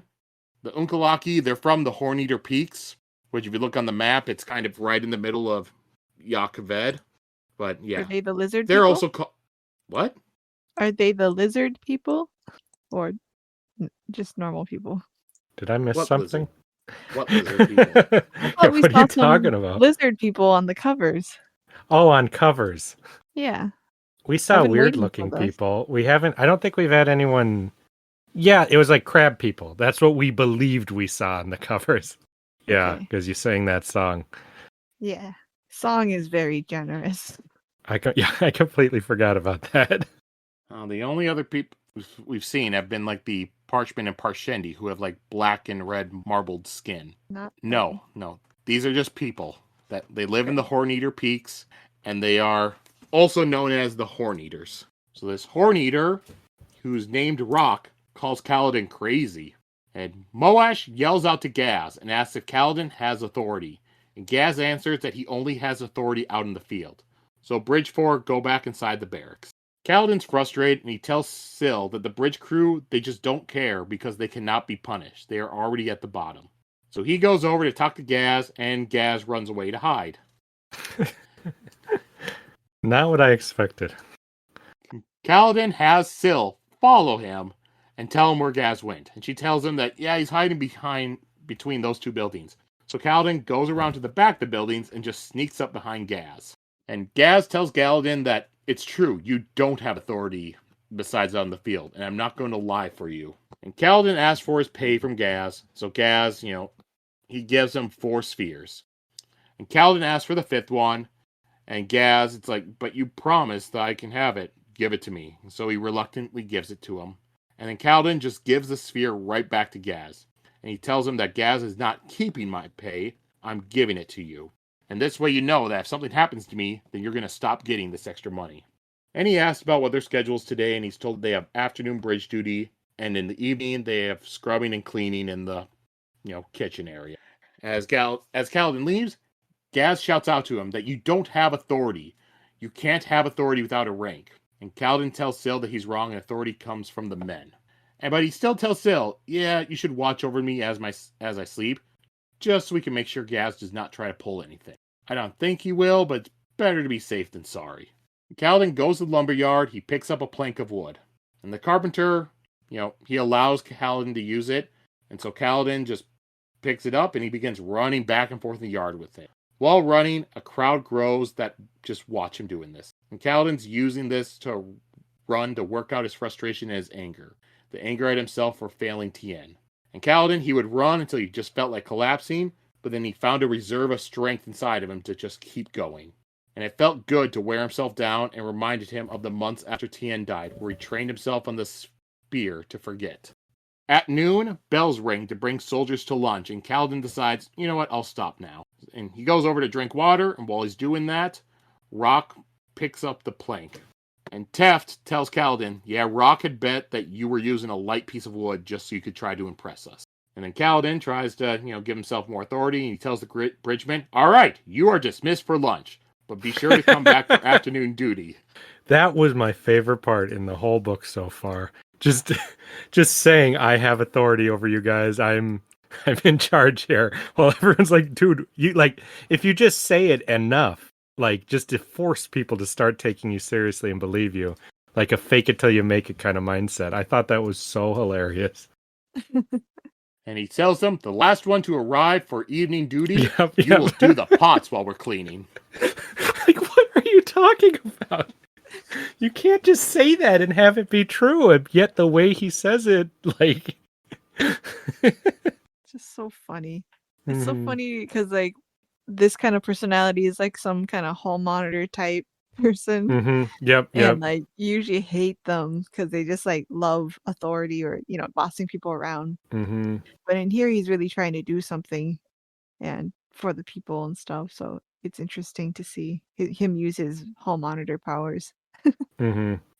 The kind of person you instantly want to just disrespect and not listen to too, because they're saying, "Oh, I've got some kind of, say over anything." When you're like, "No, you don't." Mhm. Oh man, when you're saying that, it just reminds me of like on the school bus or where we went to school. There were, at least in elementary school, there were what were called bus patrols, whereas people they wore like safety vests sort of things, and they're fifth and sixth graders, and their job was to be there, and they would just like watch the bus, and you could write up people and tell them, hey, don't do that and stuff like that. And everybody else just hated those people because it's like, oh my god, shut up. Let me just lean my head forward. Oh, you traitor! You couldn't lean forward in your seat? It was something where you could lean forward. You could not have your head. You could lean forward. You could not lay down sideways on it because you needed a way for the bus driver to see them. Or it's Oh very my ticky God. tacky or on the rules. That's so annoying. And hey, they were bus patrols, and as kids, the way we made fun of them was butt patrol. Wow, real good. I Shut like up, that too Justin. much. Is childhood Joe insulted by adult Justin's not being impressed by the childhood nickname? Yes. That was some time travel insult there. All right. Back to Kaladin. He just walks between two buildings and lies down because he's exhausted right now. And Syl says that she has something important to tell him. She is glad that he had kept his word to Gaz. She had thought that he might break his word, but was glad that he did not. She says that she knows what a lie is, and a few weeks ago she didn't even understand the concept of it. She shivers and says that she is changing and knows things that she did not know days ago. Syl says that she had found Kaladin yesterday. He was going to kill himself. She says that she had brought him a poisonous leaf, and he could have used it to kill himself or someone else. She says that today she knows what death is, but yesterday she didn't. A month ago, she did not know that she was acting oddly for a Sprain, but now she does. She asks what is happening to her. It's very strange to have a character who is asking the same questions I would be asking. Yeah. Just blatantly on the page. Like, by lore, this doesn't make sense. And then to have Kaladin be like, I don't fucking care about lore right now. Or continuity or any of that shit. And Kaladin tells her that, yeah, I don't even know who I am either. And Syl asks if he's angry at her for bringing him a poisonous leaf, but Kaladin tells her that if she did not bring it to him at that point, he would have killed himself. It was what he needed at the time. Syl is glad that he's not angry and says that she thinks he is to blame for what is happening to her. Before she met him, she never thought about death or lying. Kaladin asks if this has happened to her before, and she answers that she doesn't remember more than a year ago when she first saw him. She says that most Spren don't have long memories, but questions why she even knows that. That's my favorite. Every time she just says a fact about stuff that we are hearing for the first time, to have her also be like, I'm also hearing this for the first time. I don't know any more than you guys do. I think it's such a strange character element to have here. Kaladin says that maybe she's gone through this cycle of remembering and forgetting before, and Syl says that she doesn't like that idea. She doesn't like the idea of losing these memories. Kaladin says that he knows how she feels about being scared to go onward but terrified to go back to what you were. And that's the end of the chapters for this week. Anything else from this Kaladin chapter do you want to go over? Just that I hope it goes well. Yeah, I was worried when we were hitting an interlude that it was going to cut to like 3 years later. Kaladin is the leader of the bridge crew or something like that, and we wouldn't get to see, this part where he actually convinces these guys to do anything, which I was very excited to see. I'm glad we got. Mm-hmm. I think it's really interesting. Just like work harder, Mm-hmm. I'm sure it's more than just getting in shape, Yeah, but it's like a whole mentality, It's kind of like Rayoden, like Mm-hmm. with this depressed mentality, you already want to die, so you're not gonna survive with that mentality, Yeah. So Yeah, I thought like that's where you start. Mm-hmm. I thought the commentary on one of the reasons that things were so bad for the bridge crew people was because they weren't in very good shape because they just do nothing all day or just basic chores, Yeah. Like that's interesting that it's a failure all the way up on whatever this is. And it is, he's looking at that and he's like, what can we do? We can be Mm-hmm. stronger. That's it. Be faster, Yep. like Mm-hmm. that's all we can do since they won't give us anything, but they can't Mm-hmm. stop us from working out, and get, so Yeah. I like him, um, seeing him being like resourceful and smart about what to do and stuff. Mm-hmm. Yeah, Like, it's really interesting. it also feels kind of like hopeless and sad though that his big plan is just hard work. I always hate that too. I think they're going to introduce some strategy too, Oh yeah, instead of just more so. running in like a bunch of idiots. He seemed like the little bit we saw when he was leading that one group with the kid. He thought about that kind of stuff. Mm-hmm. That's probably the thing I'm most interested about to see. I'm glad he just like accepts and Syl as his another tool of his though. Like before he The was kind of, watching over him thing. yeah, watching him like finding the guy, just kind of talking to her and like getting her advice and stuff like that, or just talking to her like she's normal to have around and stuff, and Mm-hmm. is a tool of his. I think ever since she saved his life, he kind of like likes her and stuff now. Yeah, yeah. Anything else? I wonder if she's gonna turn into a full-size woman and then kiss, like in Oh Hook. my god. Why do you always want to destroy everything beautiful? Are you shipping Kaladin and Syl now? Yes. That was already fucking weird in Hook. I don't want to see it in here. Yeah, but there's magic here. I think she's gonna become a real girl and they're gonna kiss. At least in here, unlike Hook, Kaladin's not married with children. Yeah, that's Hey, he weird. was losing himself in the world of being a boy. He was he was losing losing himself his in the memories. world, in a world He where was, he was there to try to save his children. and he was forgetting them. But the memory of his children and his life is what made him not bang that fairy and made him actually go save everybody. That's a great movie. It's a awesome movie. That's what I would say. I don't know that I'd call it a great movie. Okay. All right. Well, I guess it's time to go over to our theories and predictions segment. My theory is off the walls nonsense when we get to it. Justin, let's hear it. Let me ask a couple questions first. Okay. First, in the Ishik chapter, you had those three guys, Blunt, Grump, and Thinker. Who are those three guys that are looking for Hoyd? I don't know. Are you saying maybe they could be characters we've already met? He's saying open-ended question. Maybe Thinker is Szeth. And Blunt is somebody who's blunt. What is any... Oh, it's based on just the name. Oh yeah. God. Oh, no. Whatever clues we have. What's Raoden's friend? Sorry, go ahead. Raoden's friend is one of them. Galadon? Galadon, he survived. And he was you're kind saying of Galadon blunt.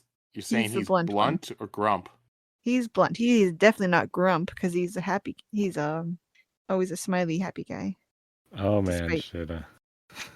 And you're also saying that Szeth, he becomes a god and then just ditches his planet?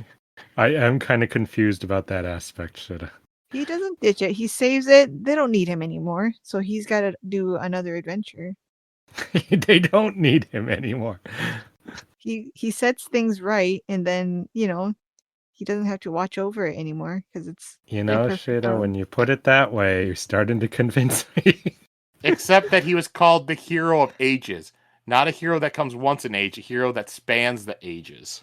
He's not leaving. This is why it's this mission that'll make him the hero of ages. This is the one. He's not yet.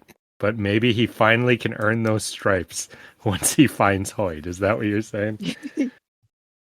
All right. So we have Szeth, we have Galadon as two of these three. Who's the third one then, Sheta? Grump. Who is the grumpiest person in the Cosmere so far? Szeth. Yep, it's Szeth. It's Szeth. Oh my god. Oh my god, you fucking called it. I want it to be like breeze or something after Alrianne dies. And he's Jesus! You just killed Alrianne? What is wrong with you? You monster.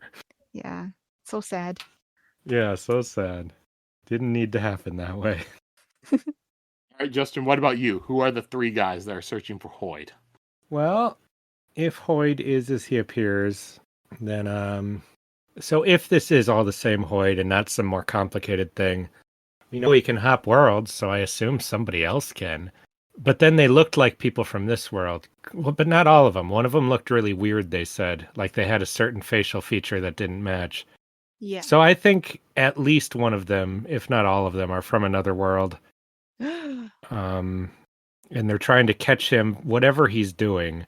Because he keeps putting himself in these positions of power, like close to powerful people. I mean, he did that in the Warbreaker. He's doing that in here. He tried to make contact with Vin. He did make contact with Hrathen. Like he's clearly getting into positions where he can do or learn something. So I think there's people who don't want him to do whatever he's doing, and they're just following him across the universe, multiverse, whatever, just across these different worlds or planets or whatever you want to call them. He's basically like Loki or something. I am not following your analogy, Sheta. He's just a sneaky shape changer type. I thought he was a good guy. Oh, I see. Oh, you think he's a bad guy? I never said he was a good guy or a bad guy. I guess he's not outright a bad guy, but I don't think he's nice. I think of him as a little jester type. Like, what's Loki's title? God of Mischief? God of Evil? Not quite. So not God. That's what you're saying. Trickster God or something, Yeah. Yeah, that's what I was thinking. And one thing I want to say, it does not change Justin's point at all. It kind of even strengthens it. But Hoid never met up with Hrathen. He met up with Sereni and Alonso. Oh, it was Sereni. Okay. Yep. And I do believe that he is meant to be that jester in Emperor's Soul. You mean the one that I told you his name was Yeah, Joe Hoid? confirmed it was. Because I wouldn't have believed it if you said it. The other thing, you want my batshit insane, what is Hoid doing? Is he's traveling the multiverse, meeting main characters to steal their soul energy. That's my batshit one. Kind of like the anchor being concept in Deadpool 3. He's just getting a little syringe. He's stealing some of their magic soul energy because he wants to become the true main character of the Cosmere. That's my no basis whatsoever theory on what's going on. And these guys are like, no, you'll upset the balance. You need to stay a background character like we are. And the story's going to get like painfully meta. Oh my. Well, there could be a planet like that where soul energy, main character energy is valuable. Yeah, we don't know the rules. Like breath? Yeah, breath isn't main character energy. I'm talking about actually your world exists around you, like the DC universe around Superman.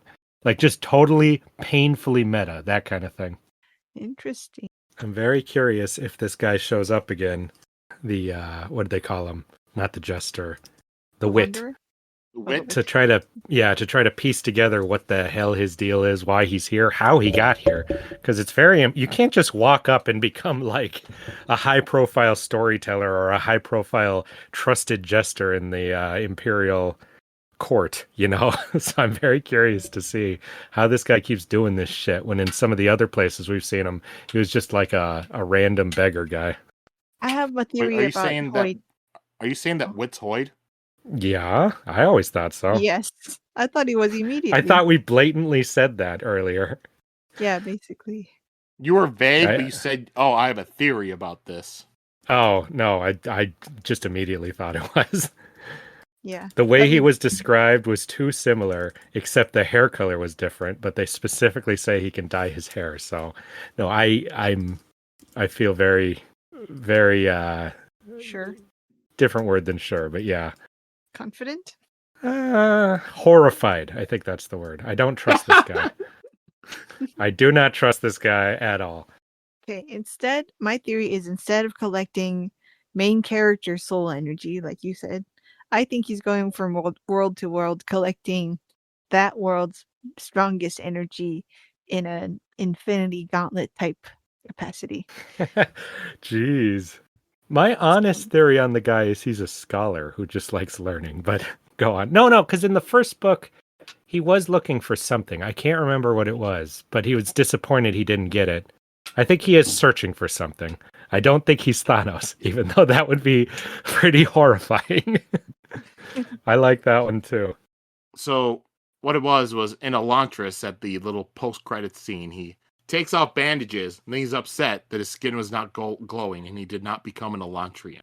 Oh, so you're right, Sheta. He is trying to do Thanos magic. Yeah. I guess you're right. I mean, as a person who can hop universes, what would you want from all these places? It's their powers. I don't personally believe, I have no evidence for this. I don't believe he can hop universes. I think he's finding ways, because he jumped in that pool that the Atlantrian had gone in, you know? I think the Atlantrians know where you go after going in there, you know? Which is maybe some kind of afterlife or some kind of realm that connects. And I think he's manipulating different... I think he's an explorer. I don't think he's a super magician, personally. I have no reason to think one way or the other. That's I don't just... think he's Oh, okay. I don't think he's a super magician. I think he is researching it, but also like collecting it and for purposes. I'd assume purposes. I'd be very surprised if it wasn't for purposes. All right. My other question will be, Szeth has a new owner. How are things going to go with that relationship? Not very good.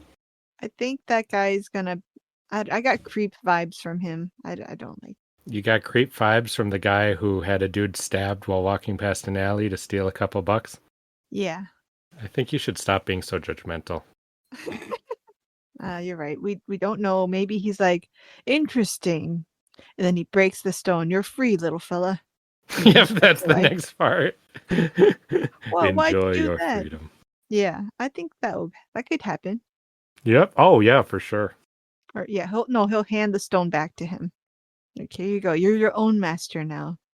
Run free. For my third wish, I wish for you to be free. Like that. Yeah. I think it's not going to go well. This guy seems just clever enough to be dangerous, but not clever enough to be safe. All right. Any other theories or predictions you two want to throw out there? Well, I already said the sill and the sill getting bigger and kissed in. That was a theory? Yeah. How?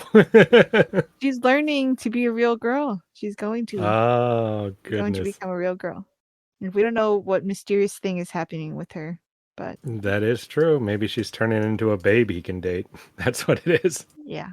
I think she has the soul of his soulmate in her, and like she's going to turn into her, and then they'll be happy together. I guess I have my one with the princes, the high princes being... Oh, the armor belonging to those princes are being worn by these people. So that I think it's interesting that maybe there's a connection between whoever's wearing the armor and the old guard. You're talking about the heralds that we saw in the prelude?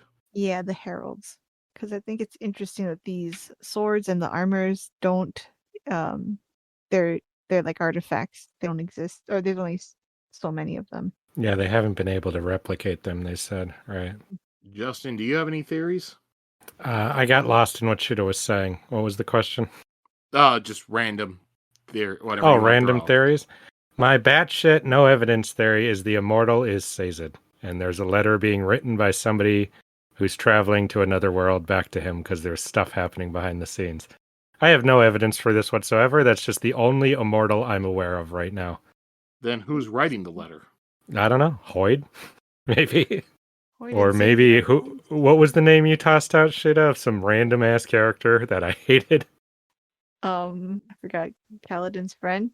Or Raoden's let's say Spook Galadon. then. How do you like that, Sheta? Spook. Spook is on a mission to kill Hoyd. That's the story. Why? Oh, I don't know that part yet. Sheta, why are you the one asking why to a theory? Well, I have my reasons, and that's why I believe I in have no basis for that theory whatsoever in any way of any kind. I have no evidence that anything like that is what these stories will ever be like. Just the only immortal I can think of off the top of my head. Unless, Raiden's probably functionally immortal, right? The Atlantrians weren't they? So there you go. There's plenty of immortal. Who else is immortal? Like, the Emperor was. The Emperor's dead. Yeah, but he basically, Yeah, I but feel he's like dead. I'm not saying the Emperor. Talking about Like, specific- Susebron? Yeah. Or Oh, are you talking about the Susebron, Lord that Ruler? Emperor. I was thinking you meant the Lord Ruler. Yeah, Susebron, but There's a lot of. They're all like immortals. who's all? Yeah, but when you have breath, you live a long time. So I'm just saying there's a lot of powers that can give you long life and stuff. Well, I guess my theory's full of holes, Sheta, and you've poked every one of them. Any other theories? All right. Now it's time to go to the part that I always do each book. Usually I do it when we finish part 1, but I wanted to wait until we met Dalinar and Adolin before I did it. So now we're 4 episodes into this podcast. We still have ways to go. So, what's the plot and how does the rest of this book go? I don't know. Kaladin builds up the Force. It keeps getting better and better. He gets the respect of Gaz. The people above Gaz take notice. Gaz has to admit that it was Kaladin. No, Gaz is dead by this point. And he keeps rising up and up past that until he's in command of a section of the army. He totally changes things, but he winds up butting heads with the system that there is. And so he has the army splinter off and does a rebellion against these stupid games that are happening. And then a real war happens as he rises it up. This is a problem for, I keep forgetting his name, the father character. Dalinar. This is a problem for Dalinar, who's getting visions that he needs to unify everyone because the big storm thing is coming. So the whole system that he's trying to unify is what's breaking it apart because of the just complete unfairity within it. And this leads to a big war on the plains. Maybe some monsters get involved. Shallan keeps researching, and I have no idea where that's going to go. Does she steal the thing? She tries to, but when this whole war is happening, everything's in chaos. That's when she makes her move, and she does get away with it. But then one of her brothers, maybe the long-lost one, maybe the crab, I'm going to say the guy who pulls legs off crabs, gets a hold of this power. He goes mad with it. Something happens with that. He becomes a villain. She feels very guilty. Winds up accidentally killing the woman who she was taking it from. And what main character am I forgetting? I don't know. Szeth has gotten a couple chapters. Adolin's with Dalinar, so... Szeth is tasked to kill whoever's in charge of everything. It gets really epic with that. It's very sad.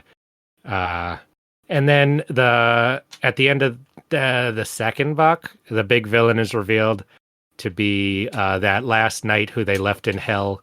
He's the one raising this storm force to come kill everybody because he's so pissed off. And the thing they were holding back is breaking, which he has now teamed up with, which is some kind of giant storm crab. So there you go. There's my most famous Brandon Sanderson book.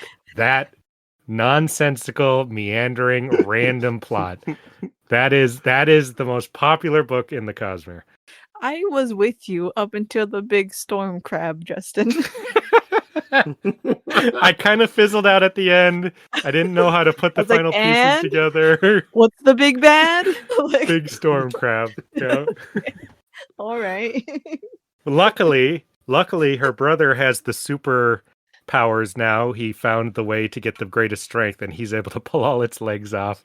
The end. The moral of the story is it takes an evil man to stop an evil force. The end. I know what to do. Very deep. Very deep. Oh my god. I know what to do. I've done it a million times.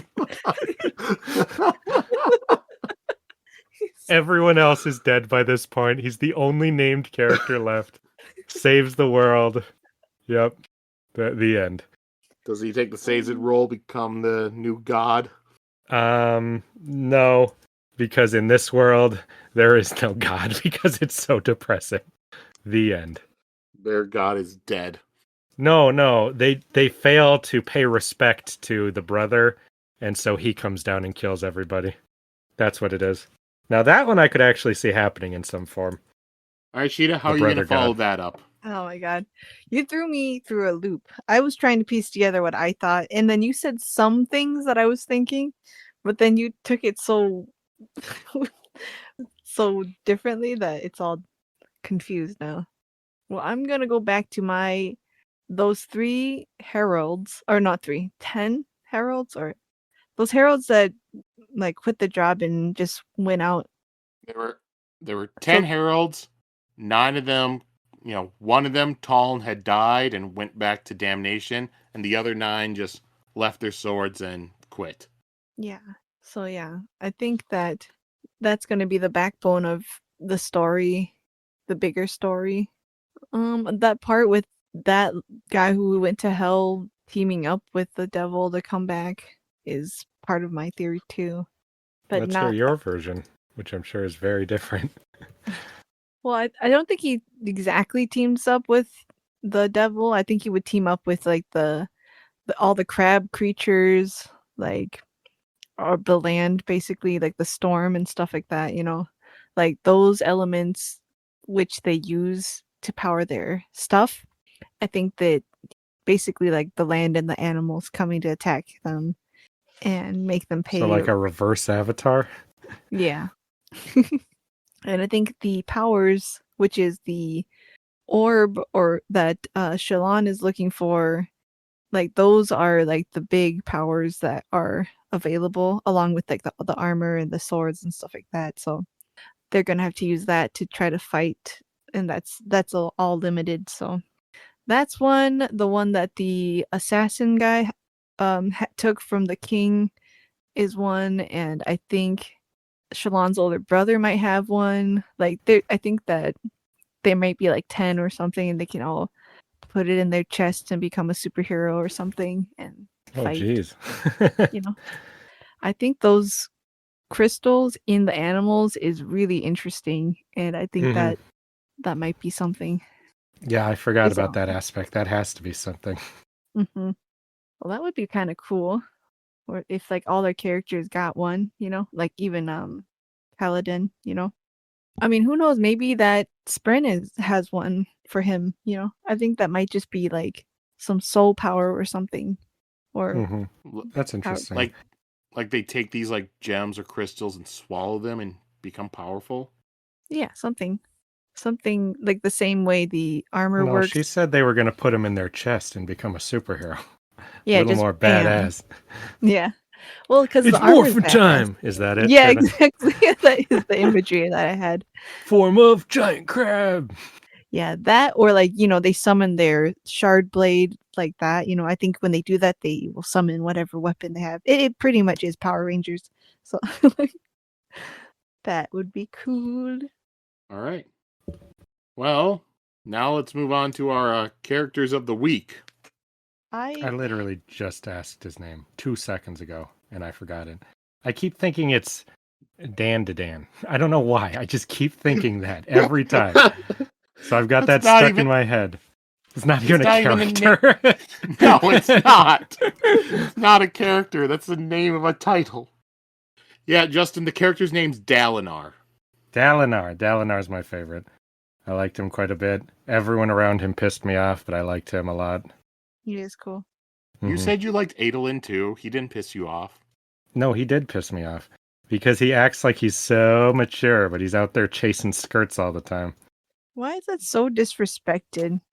It's just such a low hobby, isn't it? Like hobby? Is that what you call it?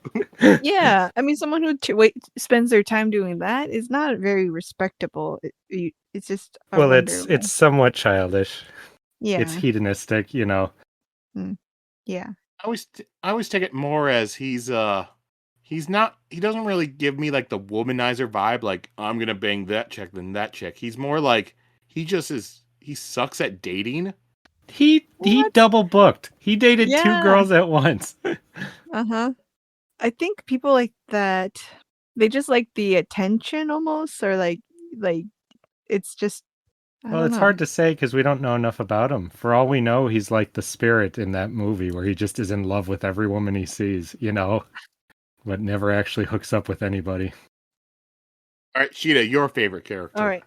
My favorite will be Kaladin, from being like an obnoxious positive person in the most depressing situation ever. Like, I hate when people say rise and shine when I don't want to get up, and I hate people trying to tell me what to do, but I really commend and love him for trying to do it in that place.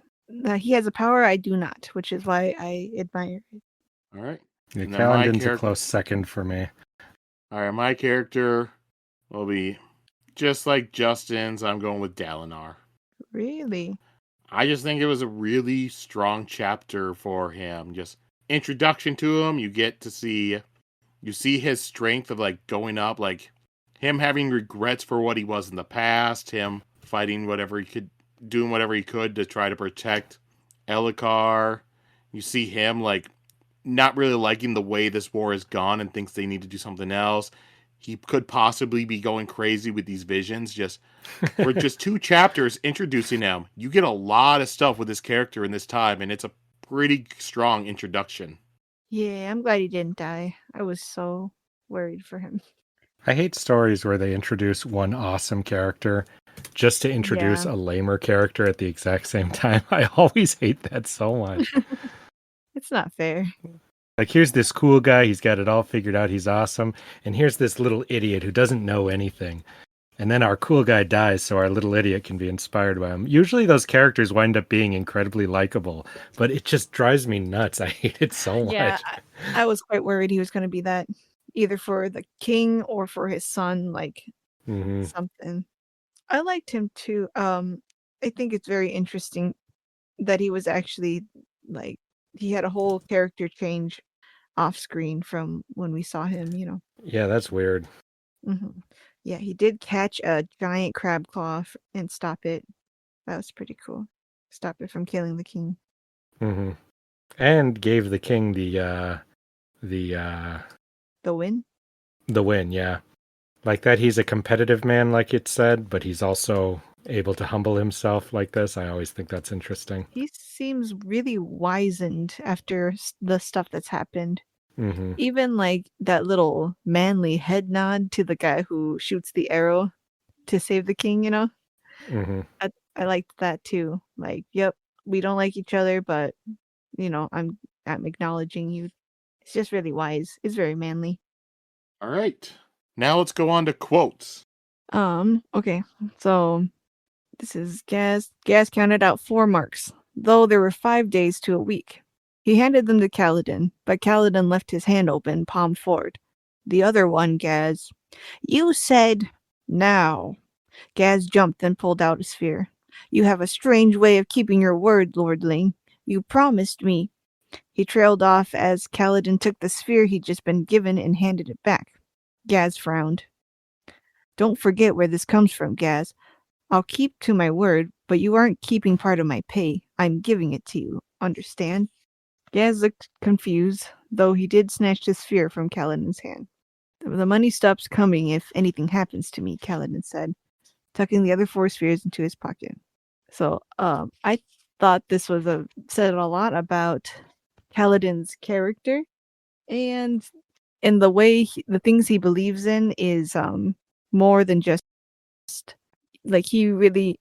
I also like the part, but I was gonna say that for my quote, but Joe, you said it in the thing where authority isn't something that you have; you gain it from the men who give you the authority is how you get it, and he understands the meaning of things, and I think that's what it takes to be a good leader and a good like a successful person. You understand the whys and the like important things that aren't said.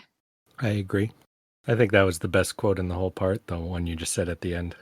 Yeah, that was my main quote, but since Joe said it in the recap, I just wanted to say this other part. Yeah, definitely. My quote is a little less deep. It just stuck with me, which is, he pulled off a few more legs, but it was unsatisfying. The crab was too small, and the legs came off too easily. Then he says something, he said, taking off the last of the legs. Odd, looking at a creature like this when it had no legs. The crab was still alive, yet how could you know it? Without the legs to wiggle, the creature seemed as dead as stone. The arms, he thought. We wave them about to make us seem alive. That's what they're good for. He put his fingers between the halves of the crab's shell and began to pry them apart. This, at least, had a nice feeling of resistance to it. That line disturbed me so much that he's sitting there picking this shit off, hurting this thing, and he's just feeling nothing while he's doing it, even though he's trying to feel something, killing and torturing this thing for no reason at all. And then inadvertently analyzing himself while picking this thing apart. It made me think this guy is such a fucking creep. And I could not believe that the writer put so much time into describing that, especially when he starts picking apart the shell too. Ugh. And the idea, I didn't know crabs could grow their legs back. The idea of just ripping off something's leg and then putting it down so it's alive, but it can't exist is so sad and weird. Yeah, it's probably how he feels, It's how he feels, but he's not like that. That's why I do not like him. I almost feel like, because I think right after that one, it went right into him thinking about how broken his family is. Just like the crab that's just a body that can't move or anything. Just it's kind of a metaphor for their broken family now. It can be as much of a metaphor as he wants, but you can move. You are not a legless crab. And you don't need to torture this poor crab. You just don't need to. If you're going to do that, at least fucking eat it. That's what I think. Yeah, why doesn't he cook them? Oh, no, it's because he wants to hurt them. Yeah, no, he doesn't. He wants to kill it. It's really interesting. He doesn't get off on causing it pain, He wants it to be dead, It's really strange the way he is. Right. I wasn't going to pick him for my favorite character because people might get mad. Just kidding. People might get mad. No, I like Kaladin more, but he's close. Well, actually, my second favorite would be it's not Zeb, is it?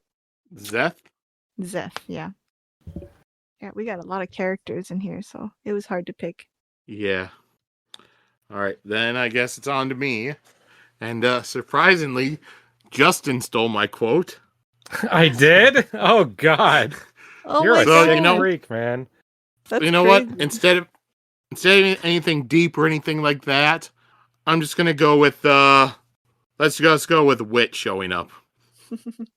Ah, young Prince Kaladin, Wit exclaimed. You actually managed to pry yourself away from the camp's young women long enough to join this hunt? I'm impressed. Adolin chuckled uncomfortably. Well, that's been a topic of some discussion lately. Wit raised an eyebrow. Adolin sighed. Wit would find out eventually it was virtually impossible to keep anything from the man. I made a lunch appointment with one woman yesterday, but I was courting another, and she's the jealous type, so now neither will speak with me. It's a constant source of amazement that you get yourself into such messes, Adolin. Each one is more exciting than the previous. Yes, exciting. That's exactly how it feels. Got some other stuff. The new Wit has been with them for some months, and there was something different about him. He seemed to know things he shouldn't. Important things, useful things. Wit nodded to Dalinar. Your lordship? Wit, Dalinar said stiffly. And young Prince Renarin. Renarin kept his eyes down. No greeting for me, Renarin? Wit said amused. Renarin said nothing. He thinks you'll mock him if he speaks to you, Wit, Adolin said. Earlier this morning, he told me he determined not to say anything around you. Wonderful, Wit exclaimed. Then I can say whatever I wish, and he'll not object? Renarin hesitated. Wit leaned into Adolin. Have I told you about the night Prince Renarin and I had 2 days back, walking the streets of the war camp? We came across these two sisters, you see, blue-eyed and... That's a lie, Renarin said, brushing. Very well, Wit said without missing a beat. I'll confess there were actually 3 sisters, but Prince Renarin quite unfairly ended up with 2 of them, and I didn't wish to diminish my reputation by... Wit, Dalinar said stern as he cut in. The black-clad man looked to him. Perhaps you should restrict your mockery to those who deserve it. Bright Lord Dalinar, I believe that was what I was doing. I'll just end it there. No, read the rest of them. Just keep going. My favorite quote was chapter 14. Let me read it for you. Like I said, it's just Wit. Similar to past books like Light Song and stuff. There's so much things that are funny that he says that can't really get through in just going through a summary. I wonder what he meant by that, Phil. I'm really curious about the little brother. No, he said he's stronger than you give him credit for. So he's saying that being harder on him, being meaner to him and stuff would be good for him because the adversity would make him stronger and speak up. That's how I interpret it, Oh, okay. because it sounds like they kind of like, oh, you have a blood sickness. You just keep it easy. You stay back. Yeah, they baby him a little. I imagine. I don't know for sure, but that's how I interpreted it at least. I see. Okay. I see. All right then, and then I just have 2 comments we'll go over.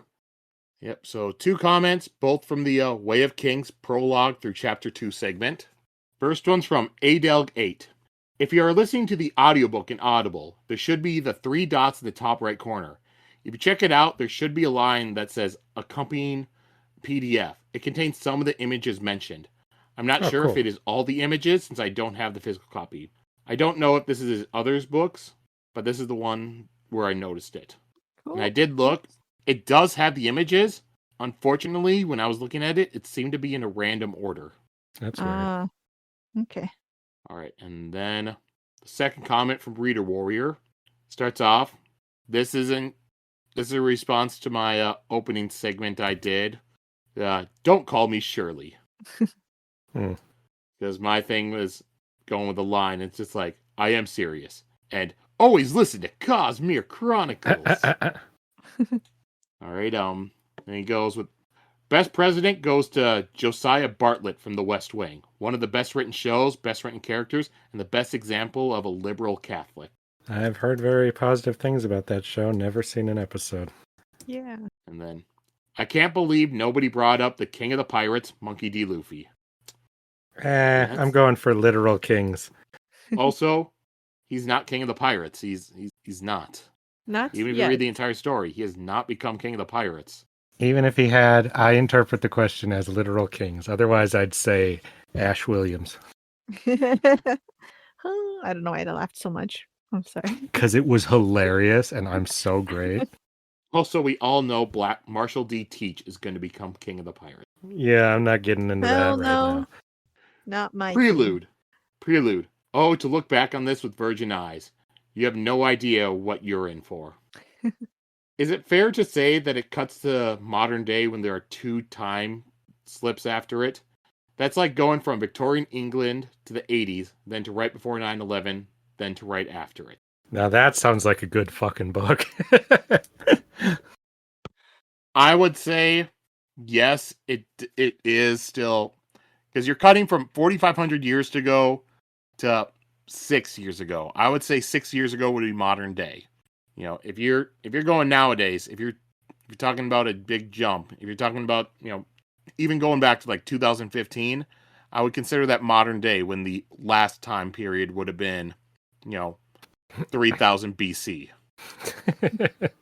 No argument from me. Prologue. I remember all the memes regarding that line. Personal favorite? Elend, son of Straff, wore white the day he was to be crowned emperor. Nerds. Just kidding.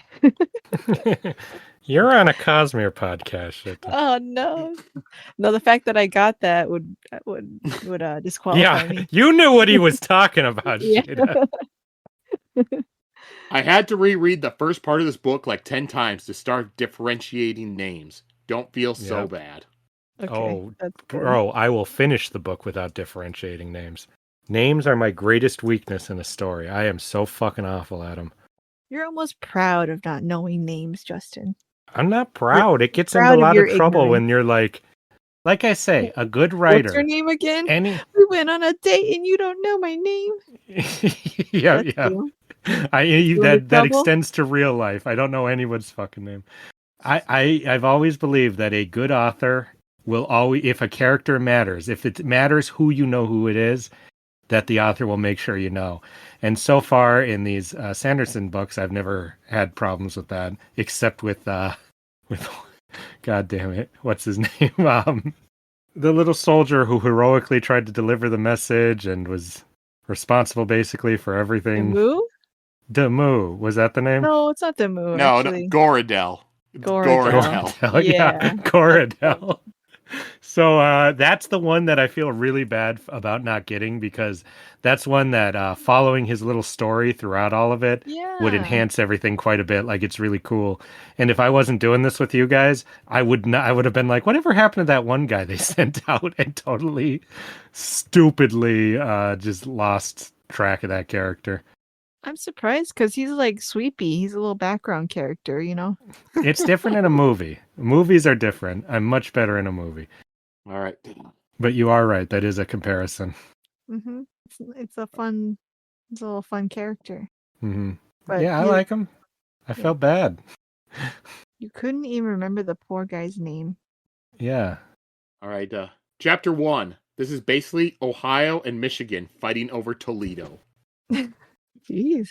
Are they that crazy?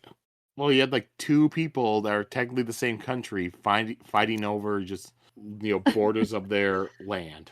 I see. With armies.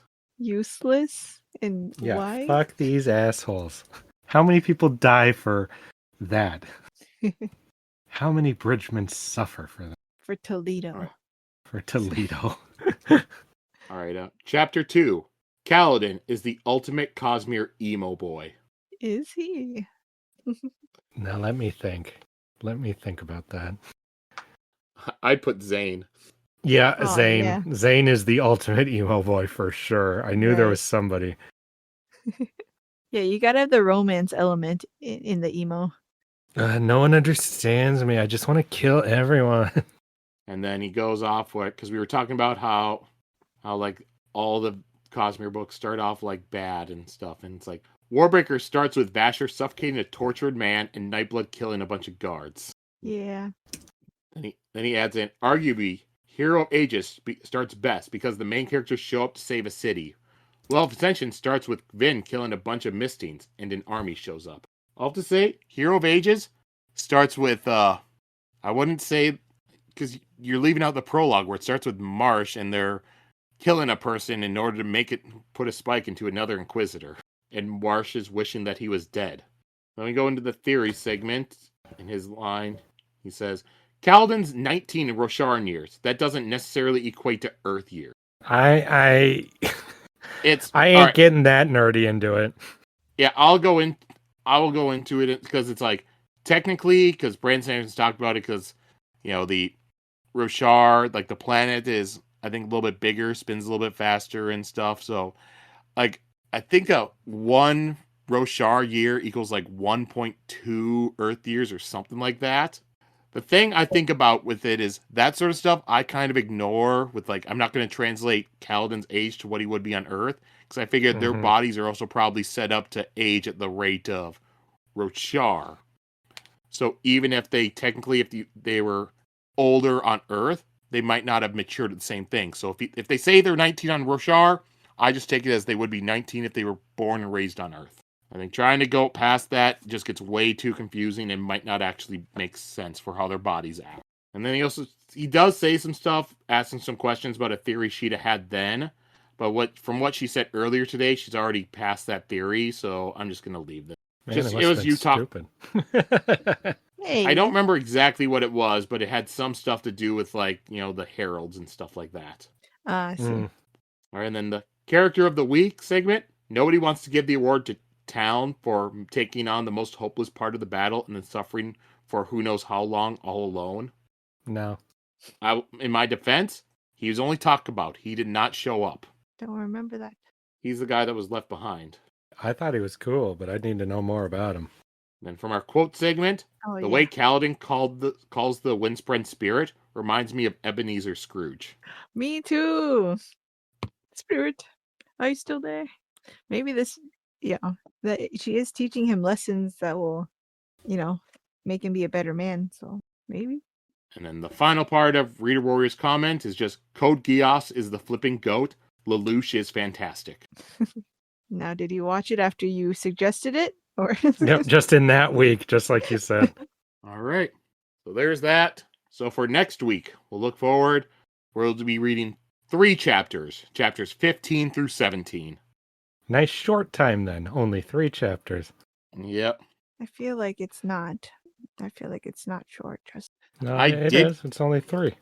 I did contemplate making the interludes their own episode, but I realized like these ones are short and some later interludes are even shorter. So it's like, no, I don't. We don't need super short episodes. All right. So yeah, so that's it for this week, everyone. Everyone go out there over this next week, have some fun, and I won't tell you to do anything specific because it's December, hopefully, and you probably are busy with other stuff. So just have fun while you're doing that. Mm-hmm. Rob a couple stores. And then give the presents, or give what you robbed to the needy. That's the Christmas spirit. And then report to the police that you delivered it to the needy, so they'll have to go to the needy, track it down, and give it back to the original owner. It'll be a hilarious prank. And while doing that, be sure to record it all and post it on YouTube. And yeah, that'll be can fucking funny. Watching the police take toys from young, starving children. Ultimate prank compilation. And if anybody gets upset, you just have to be like, it's only a social experiment. Yeah, so I'm allowed to do whatever I want. Oh my It's gosh. a prank, bro. Calm down. I hate pranks. Well, that's it, everyone. Thank you. Bye-bye. Ta-ta.